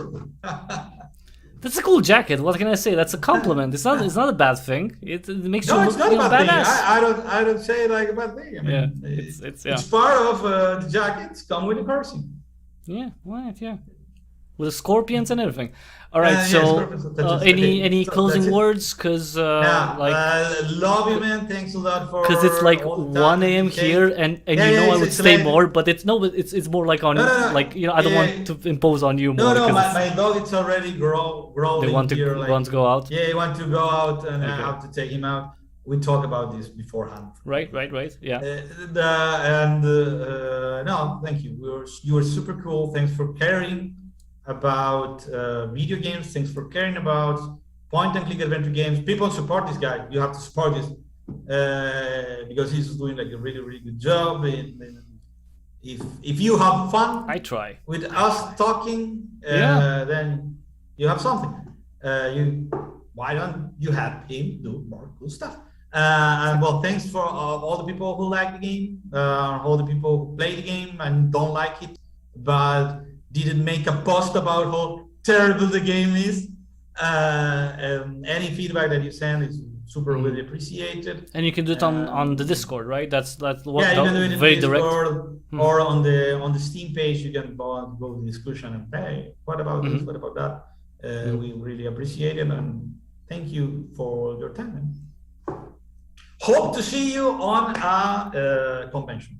Launch day. On launch day too. Yeah. I mean, what else? Like a live stream, and everyone's gonna be there, and I don't know, we're gonna drink. I don't know, something Argentinian. Yeah, no, it's gonna be launch day. Of course, we're gonna part. It's gonna it's gonna be celebration. Some whiskey or something. Yeah. Yeah, something Argentinian. You're gonna send me like 2 weeks in advance so it gets here. Like so you reach it like you know what? I'll send the money for it. It's not I'm gonna pay for it, no problem. But it'd be really cool to do. You can find there that we drink a lot. Fernet. Yeah. Fernet with Coca-Cola. Fernet Branca. I'm not sure if you're familiar with it. It's a kind of Amaro from Italy. No. We are Cordoba, which is my province in Argentina, is the number one consumer of Fernet of the world. How much percentage alcohol? 30% or something. Okay, not that much. Yeah. So, okay. But we drink good. It's not that high. Yeah. No, I get. It's like Is it sweet? No, it's beer. Okay. Because I'm not really a fan of sweet. Like no, it's not sweet. It's not sweet. Okay. But the thing is, it grows on you. People usually the first time that they try it, this is bitter. But that's why you put Coke, right? Like to change. Exactly. With the Coca-Cola, you're already fighting it, and really good. Okay, that's for the launch party. Why not? So thanks Elan for being here and giving us all the information and your time. And again, everyone, see the links in the description below if you want to support on Kickstarter. Follow Epic Llama on everything, because I'm thinking they're gonna stay for 15 years longer. So they're here to stay. Check those out. Thank you so much for watching, for being here, and for people who commented, I'm sorry. I'm like, if I didn't reply directly to you, I just wanted to be focused on the interview, but it's appreciated. I know I saw the comments, so thank you for that, and I'll see you again tomorrow. It's gonna be 4 p.m. Central European time, which your time is like 8 hours before that, so it's gonna be like very early. So 17. Okay, 9. It's going to be recorded. No. So this is live. It's gonna be there. What I'm saying is I'm gonna live stream the first chapter of Unusual Findings. Tomorrow. I'm gonna do it live. That's for tomorrow's live stream, 4 p.m. CET. Your 9 a.m. I think your time. 9 a.m. your time. Just so you know, you don't have to. It's just you know what? Ping me. Yeah. Okay. I'm about to leave a stream. Okay. I'm gonna add Epic Llama for sure. So I'm gonna do that. So if you want to see more of Unusual Findings, we're gonna do that tomorrow, because I want to cover the full chapter 2. And thanks again. And until the next time we see each other, have an awesome week. Because it's only Monday. It's only Monday. Yeah. It's not have a great weekend. No, have a great week. And that's it. Okay. Bye. Goodbye.